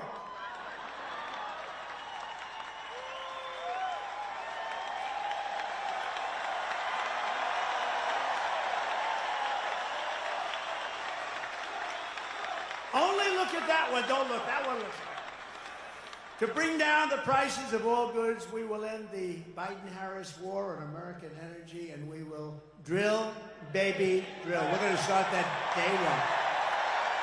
Under the Trump administration, we had energy independence, and soon we will have energy dominant. We will be more dominant than any country by far, and we were. Just 4 years ago, we started off at number 4, we got to number 3, and then we had to beat Russia. We beat them. Then we had to beat Saudi Arabia. We beat them, and we were like a rocket ship, and then we had this idiotic result. But we will be, and again, we have more. You know, Anwar in Alaska is probably the biggest find anywhere in the world. The size of Saudi Arabia, some people say, who knows what it is, but it's massive. Ronald Reagan tried to get it, couldn't get it, and that was easier in those days environmentally. They stopped it with the environment. You know, the environment is very important to me, and environmental is very important, but, you know, you can't use it to destroy a country. And they stopped it. They stopped it for years based on the environment. I got it approved. It was totally done. This is since Ronald Reagan, who worked so hard to get Anwar, he wanted to be able to drill in Alaska. Think of it as the size of Saudi Arabia, approximately, bigger than Texas, bigger than everything. We would have had something that nobody else even comes close to. And on the first week in office, his Department of the Interior person, who was just put in Department of Interior, she outlawed it. She said, we're not going to use it. Stopped all work. They were ready to start drilling. It took them a while to get ready. They're ready to start drilling. The money would have been incredible. The prices were very high. We're the only country that stops drilling when the prices are at an all-time high. And we stopped drilling, but we'll get that back, and I'll get it back very fast. But Anwar, they got it. Unbelievable. And I will cut taxes even further than we did before, and that includes no tax on tips. Right? No tax on tips. All the government does is harass everybody over it anyway. It's like a big harassment operation. They hired 88,000 IRS people to go harass everybody. So if you work in a restaurant, if you drive a cab, or if you do anything having to do with tips, I hope you're going to remember, you know, bartenders, let's see, hospitality workers, a caddy, a barber. Barbers get tips. I don't give mine a big tip because I don't think they do a very good job. If you're a mover, a driver, or anyone else who relies on tips, the money is going to be 100% yours. You better go vote. If that doesn't get you out, if that doesn't get you off your ass to go out and vote for Trump, nothing will. Gotta do it. Right? Gotta do it. And as we rescue our economy, I will also restore the sacred and sovereign borders of a place called the United States of America. Right? United States of America. With Democrats in charge, the greatest invasion in history is taking place right now. This is an invasion of our country. You know, you remember during the time I was trying to get the wall, and I was getting all sorts of assurances, and you couldn't get it from Congress. It was incredible. So I did get a lot of money for the military. So I put an extra $10 billion. I put a little fund, an extra $10 billion. I then called it an invasion of our country, and I took it out of the military, and I got it built. And now we're going to build it larger. We have to close up the areas that weren't built. We have certain areas where we needed to have them open for a little while for getting all of our stuff back. I don't like leaving brand new bulldozers and everything on the other side of the border, right? We want to close it up. But we had certain areas we had to close up. And when they took over, they said, we're not going to close it. I said, these guys actually do. I thought they were kidding. I thought they were not being serious. They wanted, who would want an open border? Who would want an open border where people come in from prisons and jails and mental institutions? Either people that don't love our country, stupid people, they're not stupid because anybody that can cheat that well in an election's not stupid. Or maybe a new thing's emerging where they want to get people to vote illegally, and they don't care. They have no shame. And we're watching that. Our chairman is here. The Republican chairman is here. The whole thing. See? The big boss is here in Michigan, so you're going to remember that. But we're working on that, but they do. They're trying to sign people up who just came in, who have no idea where they are, what they're doing. They came in. And in many cases, they're very rough people, but they're trying to sign them up to vote. This is what they'll do. Because think of it. If they have open borders, if they have men playing in women's sports, if they have a raise in, you know, they're going to raise your taxes by four times. 4 times. Think of it. What you're paying now, you're going to pay 4 times more. With policy like this, nobody can get elected. The only way you can get elected is to cheat. And they are really good at it. That's the only thing they're good at. That's the only thing they focus on. They have no good policies. They don't do anything well. But they're using these people, and they're trying to sign up the people. And we've caught them, and we sue, and we do all the things that you have to do. But they have no shame whatsoever. So that's really one of the big reasons I think they're allowing it, because they're not stupid enough to allow prisoners and people from mental institutions, people from insane asylums, and it drives them crazy. Hannibal Lecter, the late, great Hannibal Lecter, would like to have you for dinner. He wants you for dinner. That's the end of you, by the way. But no, these people are being dumped into our country, and nothing good is going to happen from it. That's why we have to do a big deportation and get them the hell out. Okay? Meanwhile, our crime rate is going up while crime statistics all over the world are plunging. We have become a dumping ground for the world, which is laughing at us. They can't believe how stupid we are, how stupid we are. We're destroying our country. They can't believe what they're getting away with, but they're getting away with it at levels that they never thought possible. In Venezuela, crime is down 72%. You know, Caracas, Venezuela, was a very, very dangerous place. And now, because of the great job they've done in removing their criminals into the United States, next year, we're going to have our Michigan rally in Caracas, Venezuela, because it's nice and safe. Okay? Does that sound like a good idea to you? because we want safety. Now, the press is going to write that. They're going to say, Donald Trump proposed next year's Michigan rally, Caracas. They'll say, isn't that horrible? Isn't that unpatriotic? You understand. This is what I have to go with. I'm only kidding, press. I'm only kidding. Although maybe it's not a bad idea. So El Salvador is an interesting one because I know the president. He's a young guy, and he's been getting this great press that his crime rate's way down, and they're training their criminals. Well, you don't train criminals, okay? You know, maybe every once in a while you get lucky, but you don't. So in El Salvador, murders are down 70%. He's saying, yes, we'll teach you. He's different. Most of them just say, well, the United States is stupid, so we're dumping all our criminals. He does it differently, smart. He goes, we're working with our people that are causing problems and crime. And he's not working with them. He's dumping them in the United States. And their crime rate, their murder rate is down 72%, 73%, and going up. And I don't blame him because if I was running one of those countries, and we're not just talking in South America, but if I were running one of those countries, I would have been doing it much more. They're also emptying their jails. The big thing is their jails. Those jails were packed.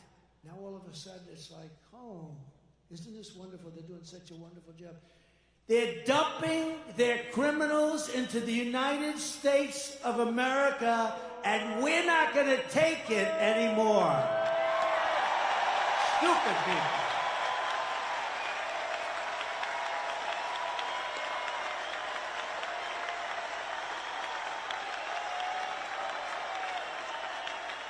You're not going to teach a criminal not to be a criminal. Not going to happen.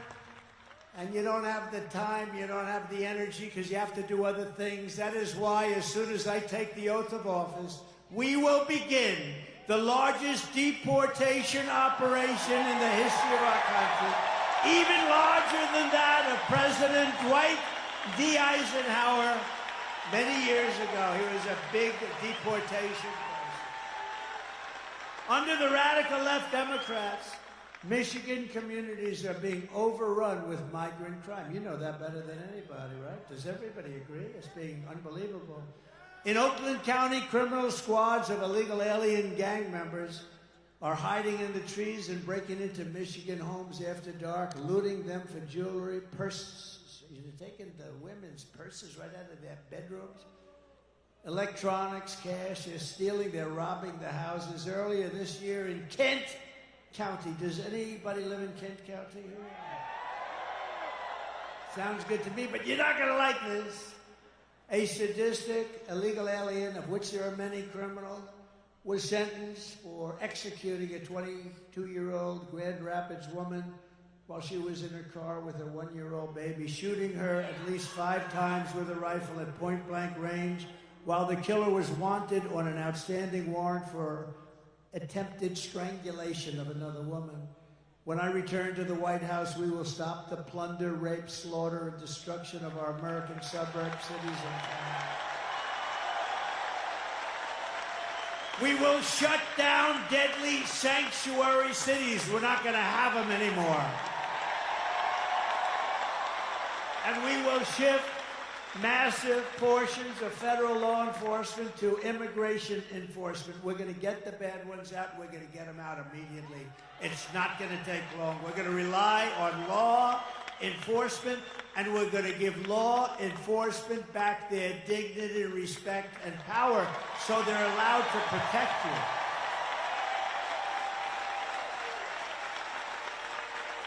It's no wonder Joe Biden and his thugs are so desperate to stop us.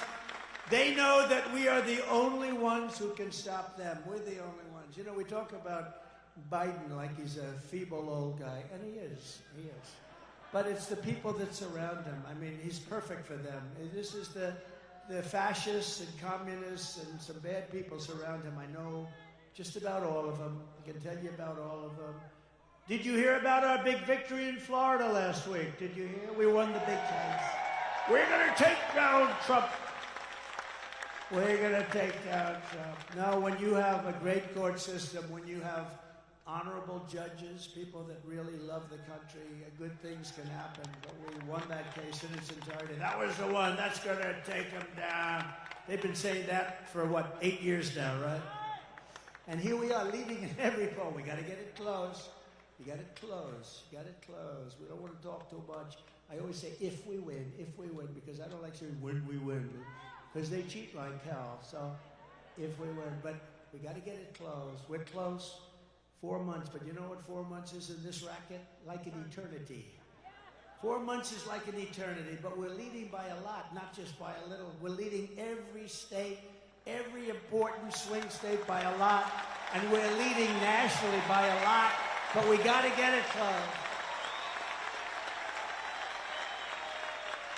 The radical left Democrats rigged the presidential election in 2020, and we're not going to allow them to rig the presidential election in 2024. We're not going to allow it.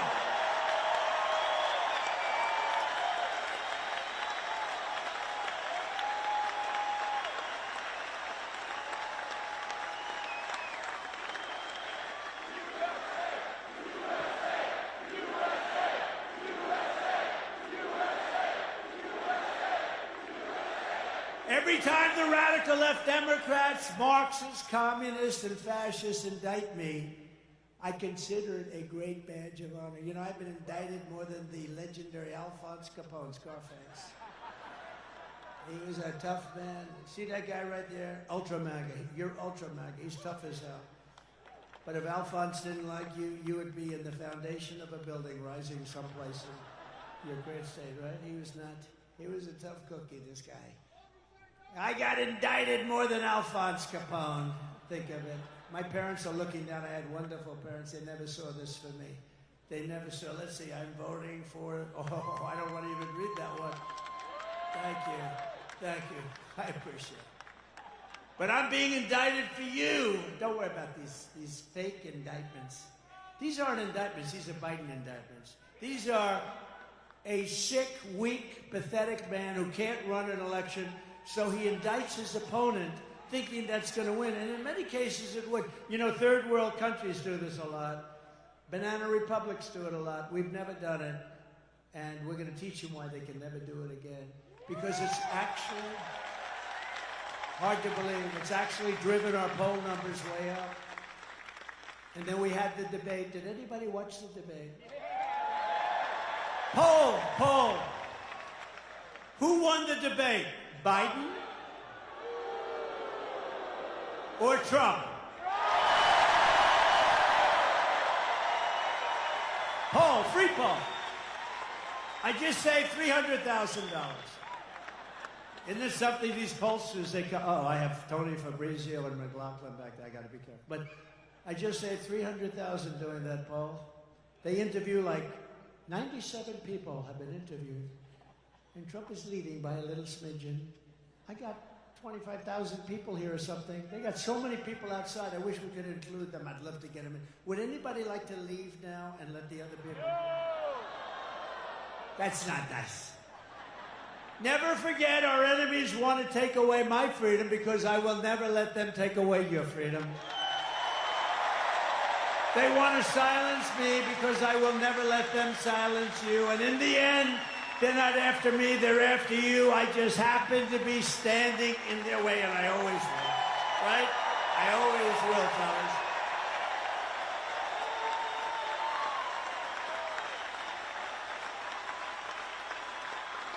So we have some exciting news today, because we're pleased to be joined by many outstanding Michigan patriots. They are, I know every one of them, including your next U.S. Senator from Michigan, Mike Rogers. And Mike is just as adamant as me. He'll vote to stop the invasion, end inflation, halt the outsourcing of Michigan jobs, and bring back the auto industry. You are going to double or triple your auto industry within the next 3 years under Trump. Mark it down. Mark it down. Because we're not taking their cars. We want them to build the cars here, using you people to build them. Also with us is another good man who is running for Michigan Senate seat, Sandy Petzler. Do you know Sandy? So I have a big announcement to make then. Sandy has just announced that he would like to do something very important tonight. So you have Mike, who's a total pro, Sandy, who's a total pro. I'd like to ask both of them to come on up, and I'd like to have Sandy make a statement first. Thank you. Come on up, fella.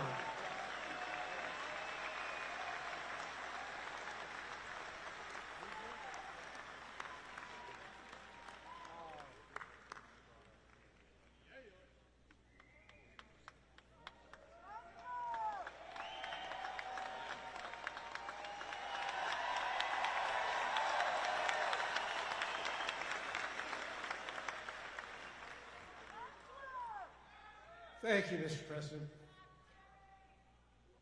I was so inspired when President Trump kissed the empty uniform of Corey Competore. I flashed back immediately to a couple days after 9/11 at the local firehouse where I hugged the lone remaining survivor and looked out at 12 empty uniforms. Thank you for honoring all of them as well.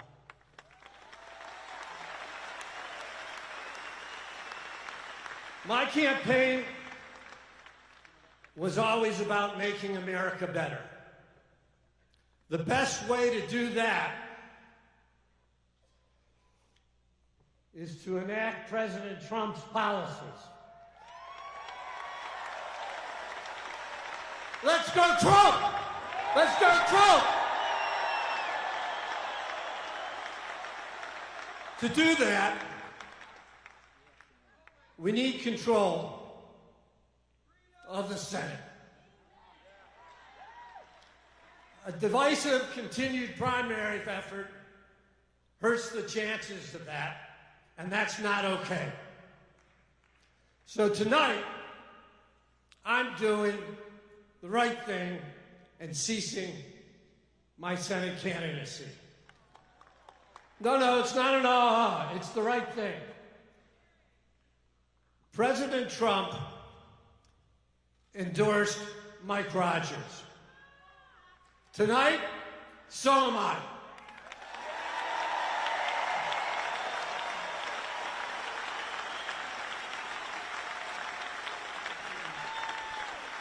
Mike's gonna make a heck of a senator.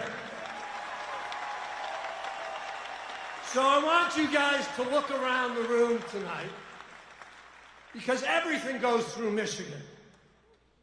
The presidency, the Senate, the House, and the State House. Look around, make a pledge to each other. We're gonna fight like hell to save America and elect Donald Trump, Mike Rogers, and the rest of the ticket on the Republican Party. Thank you.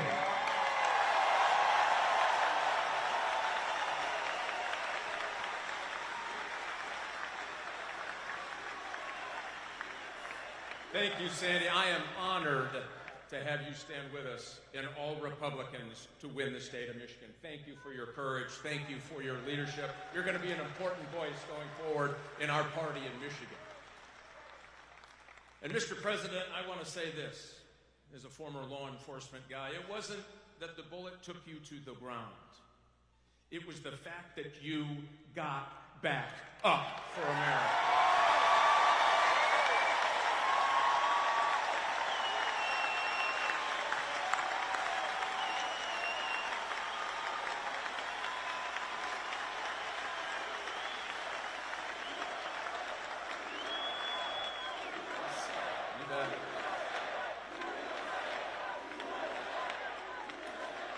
I have spent my career working to protect America as an Army officer, as an FBI agent working organized crime in Chicago, as the chairman of the House Intelligence Committee. I have never seen a more unsafe America because of the Democrats over the last 4 years.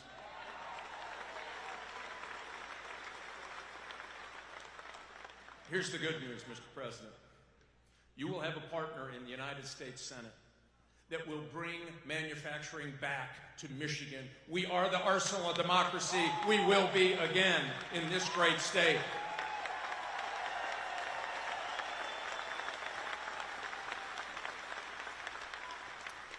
And I'll pledge to you, I will get Department of Justice reoriented to actually going after criminals. We are going to dismantle fentanyl distribution from here to the steppes of China, and we're going to tell China, you sell in the United States, you'll have a price to pay.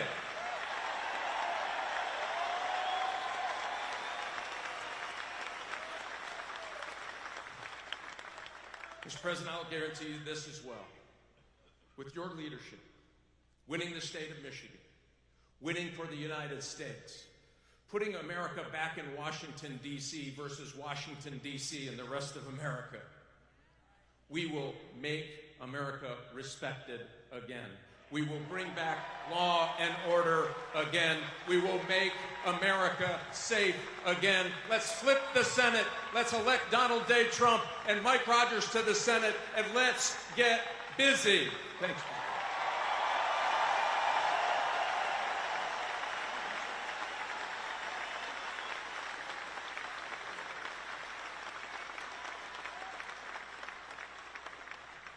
We're unifying the party, and it was beautiful to watch. Thank you, Sandy and Mike. And Mike, good luck. You're running against somebody that's such a bad senator. You don't even, I was there for 4 years plus. I don't even remember meeting that particular person. This is not a senator for Michigan. Mike Rogers is going to be a great senator. He's got gravitas. He really knows his way, highly respected in Washington. And I think, I mean, it should be an easy race. Nothing's easy, but it should be an easy race. So good luck. Good luck. And thank you very much, Sandy. Mike. We're also joined by members of Congress and they're great people, friends of mine, warriors. Jack Bergman. Jack? Thank you, Jack. Great job. A real friend of mine, somebody I was very much in favor of right at the beginning, John James. Thank you, John.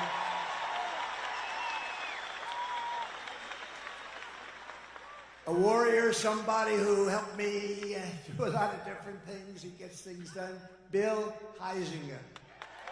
Thank you, Bill. Thank you very much. And another one. These are all great people. Tim Wahlberg, thank you for everything you've done, Tim.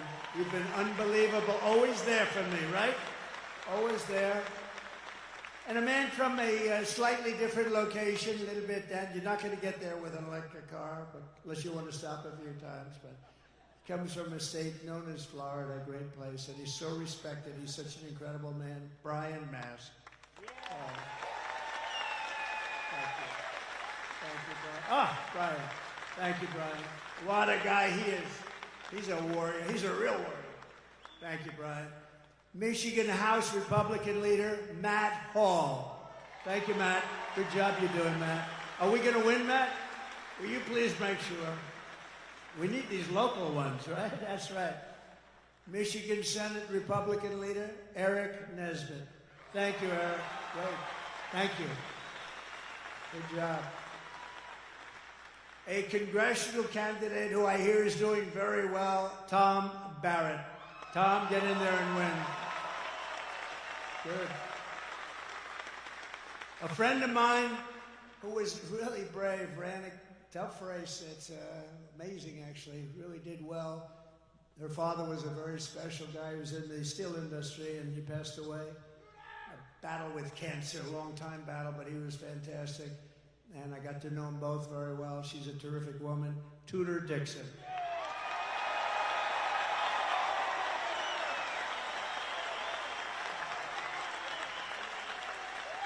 Thank you, Tudor. Ambassador Joe Sella. Thank you, Joe. Good job you're doing, Joe. Very important person in this room, Michigan GOP Chairman. Where are you? Okay. Pete Hoekstra. Oh, there he is. I fought like hell for him to take that job, right, Pete? I said, Pete, you got to do it. How are we doing, Pete? How are we doing? Huh? We're doing good. If you're in charge, he's going to win. He was a congressman, a really good one, respected. He left. I made him ambassador. He was a great ambassador. And I then said, Pete, you got to do it. He lives here. I said, you got to do it. And we appreciate you doing it. Both of you, thank you very much. We appreciate it very much. RNC chairman, he put on that show with a person named Laura Trump. How good is she? How good is she? She's unbelievable. She made a great speech. And her husband made a very good speech the other night, didn't he? Eric and Don. I don't want to talk about anyone else, only my kids, you know? But they all did well. Everybody did well, honestly. I do think Hulk Hogan, I thought he was incredible. I hadn't seen him in a while. And I'll tell you what, I'm not going to mess with him, right? We're not going to mess with the Hulk. So. But he was fantastic the other night. All of them, every single one. My granddaughter did very well. Look at, she's started. What about, who said that? Who said my granddaughter? Wow. Kai. Kai is great. Great golfer. She's a great golfer. But we have another man who's very important, and the RNC chairman, Michael Watley, who's been incredible. Wherever Michael. Mike, thank you, Mike. Great job. I said, Michael, you have one job. We got so many votes, we don't know what to do with them. You got to guard the vote. When those votes get put in, they can't be missing. They can't throw them out. They can't stuff ballot boxes. They can't cheat. Make sure. And, you know, he headed up North Carolina. And on that night, a while ago, that certain election night, that miserable where we thought it was won at 10 o'clock in the evening, and then all of a sudden, additional votes have been reported in various places. We don't have to get into it. North Carolina held totally steady. He had 603 lawyers working. Other people didn't have lawyers working. And bad things happened, but this guy held, and I said, that's the guy I want to run the party. And Michael, I know you're doing a great job, and you're going to do something very special. We don't need votes. We need to guard the vote. You ever hear the expression, too big to rig? The more we get in there, the harder it is for them. My daughter and her husband, Tiffany and Michael, where are you? Tiffany and Michael, you're around here someplace. Two great people. Fairly recently, thank you, Tiff. Great people. And Michael's father's here tonight, highly respected guy, great businessman, and a highly respected guy. From the moment we take back the White House from crooked Joe Biden and Kamala, I call her Laughing Kamala. You ever watch her laugh? She's crazy. You know, you can tell a lot by her laugh. No, she's crazy. She's nuts. She's not as crazy as Nancy Pelosi. Crazy Nancy. Did you see Nancy Pelosi is selling out Biden now? Did you see? She turned on him like a dog. Well, I don't know if he should continue. All of a sudden, where did that come from? She was 100%. All of a sudden, she's not sure. Not sure means she's gone. But no, she's crazy as a bed bug. She's a crazy girl. I believe we're going to have the 4 greatest years in the history of our country. I believe that.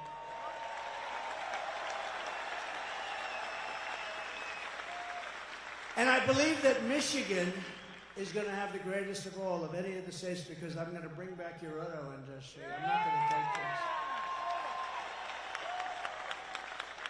You know, in Mexico, they're building among the largest plants for auto manufacturing anywhere in the world. In Mexico, near the border, they think that they're going to make cars and sell them into the United States and lose all our jobs. It's not happening.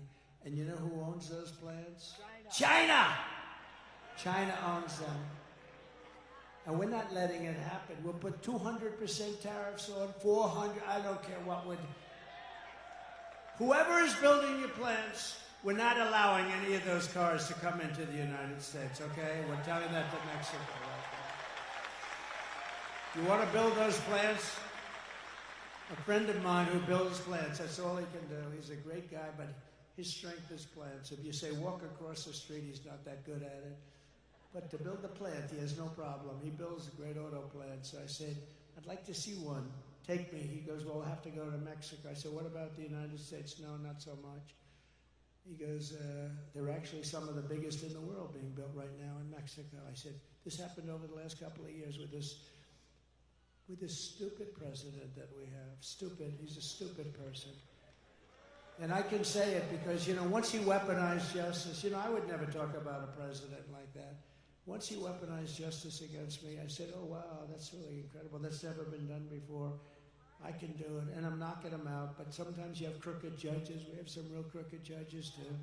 That's the only way. The only way I can lose is crooked judges, but we'll get it overturned, anything that happens.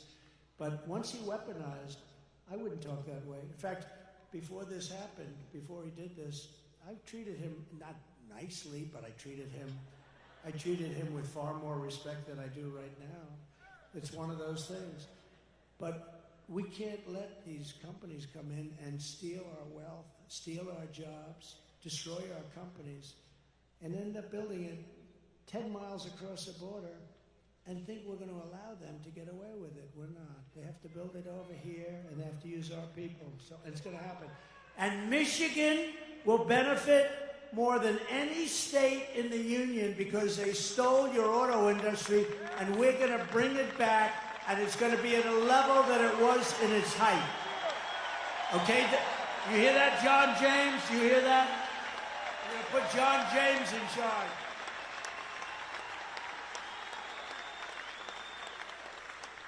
And the amazing thing, it's not even hard to do. It's not even hard. It's so crazy. You know, if you want to build something in China, you're building it here and you send it over there. We don't want it. They'll charge you like 250% tariff. We don't want it. Then you get an invite. Build your plant over here. So these companies, they go over there. Harley-Davidson did it in India. They couldn't sell. They had a 200% tariff on motorbikes. I had them in the office in the White House, the Oval Office, and the head of Harley-Davidson. I was disappointed in that, actually, that we were talking about it. I was telling them the problems, and I was going to help them out. But I said, how are you doing in India? No good. Why? We have a 200% tariff. In other words, if we sell a bike, they have like this massive tariff. And I said, well, if you have a 200% tariff, that means you're not going to be able to sell any. But they invited them over to build a plant, and Harley-Davidson went, and I guess they're building the plant or built it or something. But that's what they do. I don't blame India. I blame us for allowing it to happen. It's not going to happen anymore. I had it stopped. And then we had the COVID fight. We had to fight COVID. We did a great job. We never got the credit. We got credit for military. We got credit for everything. I defeated ISIS. We did unbelievable things. Unbelievable. We got the biggest tax cut in history, the biggest regulation cuts in history. You know, when I go to the companies, the big companies, highly sophisticated, I said, so I got you the biggest tax cuts in history, and that was good for jobs. And I got you the biggest regulation cuts in history, and that was good for jobs. If you could only have one, would you take the regulation cuts or the tax cuts? Every single person, and I must have asked the question 200 times over the years, said the regulation cuts were more important than the tax cuts. Can you believe it? You wouldn't think that. But we got you the biggest regulation cuts in history. Before I even arrive at the Oval Office, shortly after we win the presidency, we win. We're going to all win it together. I will have the horrible war between Russia and Ukraine settled, and I will be the only one that can make this statement. I will prevent World War III from happening. You're very close to World War III.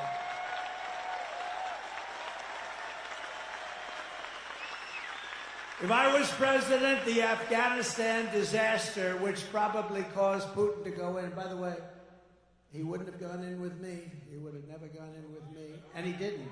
And by the way, he didn't. But the Afghanistan disaster, not the fact we're getting out. I was getting out. After 21 years, you get the hell out. But I would have kept Bagram. It's 1 hour away from where China makes its nuclear weapons. We gave it to them so stupidly. It's one of the biggest airfields in the world. We built it many years ago for billions of dollars. We were going to keep that. We were going to man it, keep it. Think of it, 1 hour away. You know who has it now? China has it. How stupid are we? Should have kept that. And you know the lift? The lift should have been done at Bagram, not their little local airport where they had riots all over the place and then the bombs started going, killing 13 of our great people. obliterating, I heard the number this morning, 47. That's maybe the right number because we're looking at 47, you know that, right? Obliterated 47 great young Americans, their legs gone, their arms gone, their face just wiped out. And hundreds of people besides, hundreds of people. The worst catastrophe, the worst, most embarrassing disaster, I think, ever that happened ever in this country. And because of that, I think Putin looked at that, the incompetence, the stupidness of Milley and these guys that don't know what the hell they're doing, and he looked at it and he said, this is a great time to go into Ukraine. But he would have never done it with me. If I was president, the Afghan disaster would have never happened. Ukraine would have never happened. And October 7th, the attack on Israel would have never happened. Remember, Iran was broke. Iran had no money. They were broke. Now they have $250 billion. But we'll get along with Iran. We'll get along with whoever we have to get along with, but it would have never happened. All of the things, and you know what wouldn't have happened? Inflation wouldn't have happened because I had energy low. Inflation was caused by energy going up twice. I will restore a thing called peace through strength. That's what we have. Remember, I'm the only president in 80 years that I started no new wars. I finished some. Totally defeated the ISIS caliphate. In my next term, we will build a great Iron Dome missile defense shield over our country, a dome the likes of which has not been seen. And it will be entirely built in the USA, and much of it will be built right here in Michigan. Why shouldn't we have the same protection that other countries have built? Why shouldn't we have the same protection that Israel has and that other countries have? And Ronald Reagan wanted to do this many years ago, but honestly, we didn't have the technology. Now we do. 301 missiles were shot at Israel, and almost every one of them was knocked out of the sky. It's an unbelievable technology. And it's our technology, and we're going to use it for our country, and we're going to be a lot safer than not having it. The Iron Dome, we're going to build the great Iron Dome, the latest and the greatest, and much is going to be made right here in Michigan, as you can imagine. And we will not cut one penny from Social Security or Medicare. And they are really, you know, they want to raise the retirement age. Biden wants to raise the retirement age, and they're going to. You know why? All of these immigrants coming in, they're trying to put them onto Medicare and Social Security. So not only do they want them to vote, they want to destroy Social Security and Medicare. It's not going to happen, and we're not raising your age. One day, he's going to destroy. First of all, he doesn't have any idea what the hell he's doing. But I kept that promise 4 years ago. Remember, they said, he'll come in and raise Social Security. I went through 4 years, and it was never even a topic that was allowed to be discussed. Because we have, between the liquid gold under our feet and all of the other things and the growth mechanism that we have in this country, we don't have to cut Social Security, which people have earned, and we're never going to cut it. And when you hear that stupid guy, that low IQ guy, get up and say, I inherited 9% inflation. False. He inherited 1.4, but really nothing.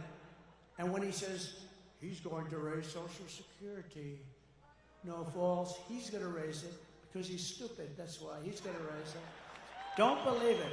They have this line where it goes one after the other. But one thing, it's very simple. They're going to raise your taxes 4 times, and that's there because they don't want to renew the tax cuts that I gave. It's approximately a 4 times increase, and they don't want to renew them.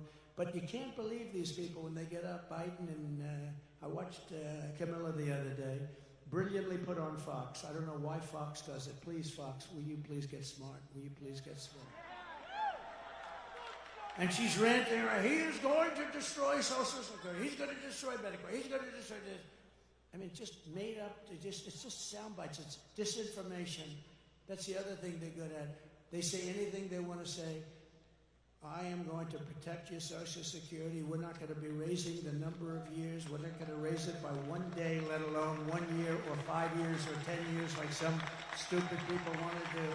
We're going to grow our country. It's going to be growth. And it's going to be using the assets and resources that we have, much of it right under the ground. We're going to rebuild our cities into beacons of hope, safety, and beauty better than they have ever been before. We're going to have to work with the Democrat governors and mayors on that.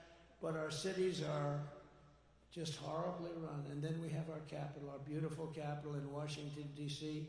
We're going to take it over. We're going to clean it up. We're going to renovate it. We're going to rebuild it. We're going to make our capital the most beautiful anywhere in the world. We're going to get rid of the nightmare of murder and crime. And it will become the most beautiful capital anywhere in the world once again, but far more beautiful than it was before. And when you want to go from Michigan to see the Washington Monument, yes, we're keeping the name Washington, we're not changing the name. Or the Jefferson Memorial, where there's a big move to change the name, we're not changing the name. Remember when they were knocking down statues and I was president, and I found an old bill, and I reenacted the old bill. Anybody touching, knocking down, or even trying to harm any of our great statues or monuments goes to jail for a 10-year period with no commutation and no shortening of the sentence. And it was a beautiful sight as we watched everybody leave town. They left town so quickly. They left town. We said, bye, everybody. No, we have to meet people that have evil intentions. They wanted to knock down the Jefferson. If I didn't get the military out to save the Jefferson Memorial, they would have done a job. But I found this old law that today we're almost incapable of producing things like that. 10 years, and there's nothing like good behavior, and you get out in 2 days. It's 10 years in jail if you touch our monuments, if you even try to knock them down. I had a news conference, I signed it, and everybody left town. It was a beautiful thing to do. We're not doing it. We won't be changing the name of Jefferson, Washington, Lincoln, like they did our forts. I get out of office, they did our forts, right? We won 2 world wars in those forts, and now they have different names, many of them. Fort Bragg, and the people that live next to Fort Bragg are not happy. They're not happy. They changed the name. We won 2 world wars out of Fort Bragg, and then they decide to change the name because they think it's politically correct. On day 1, I will sign a new executive order to cut federal funding for any school pushing critical race theory, transgender insanity, and any other inappropriate racial, sexual, or political content onto the shoulders of our children. And I will not give 1 penny to any school that has a vaccine mandate or a mask mandate. And I will keep men immediately, day 1, out of women's sports. And I will fully uphold our very important but under siege Second Amendment, as I did for 4 years. And I got the full endorsement from the NRA. You saw that. They gave us their full, strongest endorsement. No, for 4 years I protected, and it was not that easy to do. We will protect innocent life, and we will restore free speech, and I will secure our elections. Our goal will be one-day voting with paper ballots, proof of citizenship, and voter IDs. Very simple. But until then, Republicans must win. We have to win, win, win, win, win. We want a landslide that is too big to rig. I said it before. I'll say it 100 and 200, 300 times before that very spectacular date. But, you know, remember, November 5th is not really the date. It starts in early September, North Carolina and some others. Because now we have these ridiculous laws where you can vote before the election, after the election. We got to have one-day voting, one-day voting. What happened to those ballots that were over there last week? Oh, sir, we moved them around a little bit. Oh, really? I mean, think of it. You vote 2 months early. Nobody knows what the hell's going on. Where are all the ballots that happened? Why are they using a shovel? They're shoveling off. You ever see what goes on? Take a look at what happened in Georgia. They're shoveling ballots into wheelbarrows, moving them around. If you took the 10 worst presidents in the history of the United States and added them up, they would not have done near the destruction to our country as Joe Biden and his horrible Biden administration have done. They're destroying our country. They are destroying our country. And, you know, we get up and we have levity, we have laughter, but honestly, there's really nothing funny about it. They got millions and millions of people, many of whom are criminals and terrorists, flowing through, and people from mental institutions flowing through into our country totally unchecked. And they move many of them into hotels. Some of them are luxury hotels. Hotel owners are making a fortune. They're destroying the hotel in a certain way, but they're making a fortune. And our military is living on the street with nothing. And yet they're putting these people into luxury hotels. So if you want to save America, get your friends, get your family, get everyone you know and vote. You got to vote early, vote absentee. I don't care how you vote. You know, they all say, oh, sir, we have to vote early. Well, you know, a lot of times you vote early, that's gone. You got to vote, and you got to follow your vote. Make sure it doesn't get canceled out. You can do it. Vote on election day. I don't care how you vote. You've got to vote. Vote early if you want. Everyone say vote early. Look, you got to vote, and you got to get out and vote. You got to protect your vote. That's what Michael's doing. He did it better than anybody else in the country in North Carolina. That stayed right here. When Georgia went down, when Pennsylvania went down, it stayed right there. All of a sudden, in certain states, they found all these votes. A totally rigged election. We're never going to let it happen again, because this time if it happens, we're not going to have a country. We won't have even a semblance of a country left. And if you want to help us ensure election integrity, sign up. It's called protectthevote.com. Protectthevote.com. Sign up. And that's on election integrity. You got to watch and watch very carefully. So in conclusion, from Marquette to Midland, from Lansing to Flint, and from Detroit to right here in Grand Rapids. We've had great victories in Grand Rapids. Remember when we won the state of Michigan? Now, we did much better the second time, but I won't mention that. But remember, and I was at Grand Rapids, and we came in, and we had a crowd like nobody ever saw late in the evening. Remember that? You were there?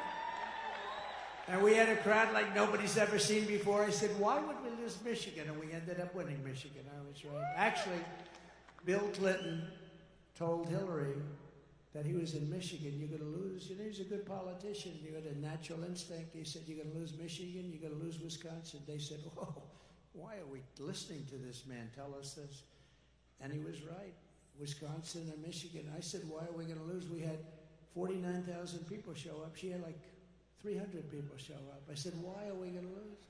And we won. We won Michigan. And then we did much better the second time, but bad things happened. We're not going to let that happen anymore. We stand on the shoulders of the brave Michigan patriots and tough Michigan workers who manned the first assembly lines. You remember that? Does anybody remember that? It was a long time ago.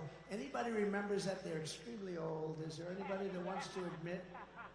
They revolutionized industries and turned this state into a manufacturing powerhouse like no other. And we're going to bring it back. And we're going to bring it back. I'm not talking about lots of other industries. I'm talking about the auto industry, because it's such a big industry. I can say we're going to bring back cement. We're going to bring back all sorts. I'm just talking very simple. It's so simple. It's going to happen so fast. You're going to be at a level as though you were from 30, 40 years ago. You're going to manufacture cars again at a level that you haven't seen in many, many decades. You probably have to get rid of this fool, this stupid idiot representing the United Auto Workers, because he sells the auto. You know, I'm much more popular than anybody with the auto workers. We're going to get 95% of their vote. But they have a guy that, I mean, he pushes the electric mandate, and they're going to be made in China. They got to get rid of that guy. He's bad news.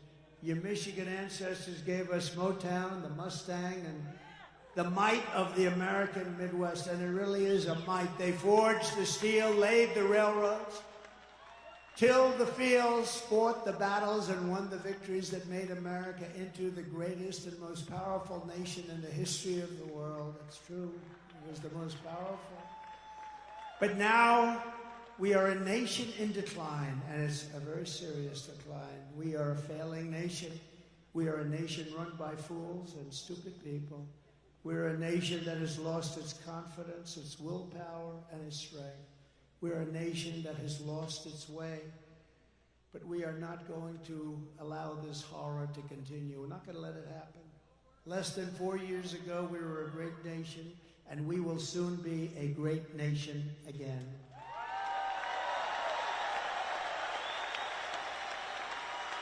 With the right leadership, every disaster crooked Joe Biden has created can be fixed, and very, very quickly. Every problem can be solved, and every wrong can be rectified. By this time next year, America's borders will be strong, sealed, and secure. Very easily. Get ready, Tom Homan. Inflation will be in full retreat. Our economy will be roaring back. Optimism will be surging. You will have your confidence back. We don't have any confidence. That's like an athlete that can't sink the shot, can't hit the ball, lost his calm. We're going to have you hitting the ball again. We're going to have you playing at the top of your game. The American dream will be thriving again for citizens of every race, religion, color, and creed. Law and justice will reign all throughout our land. Freedom will be restored. The flame of liberty will be burning bright.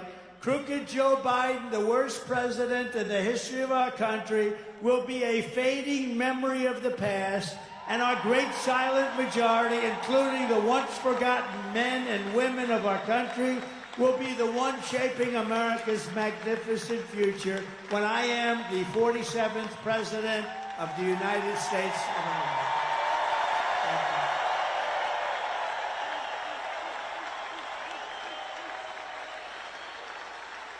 Because we are all Americans, and together we will show November 5th to be the most important day in the history of America. It will be the most important day. And when we turn it, our country's going to be great again. And if we don't turn it, our country is finished. You know it, and I know it, and everybody knows it. We are one movement, one people, one family, and one glorious nation under God. And together we will make America powerful again. We will make America wealthy again. We will make America strong again. We will make America proud again. We will make America safe again. And we will make America great again. Thank you very much. Thank you, Michigan. Thank you very, very much. Thank you.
place you can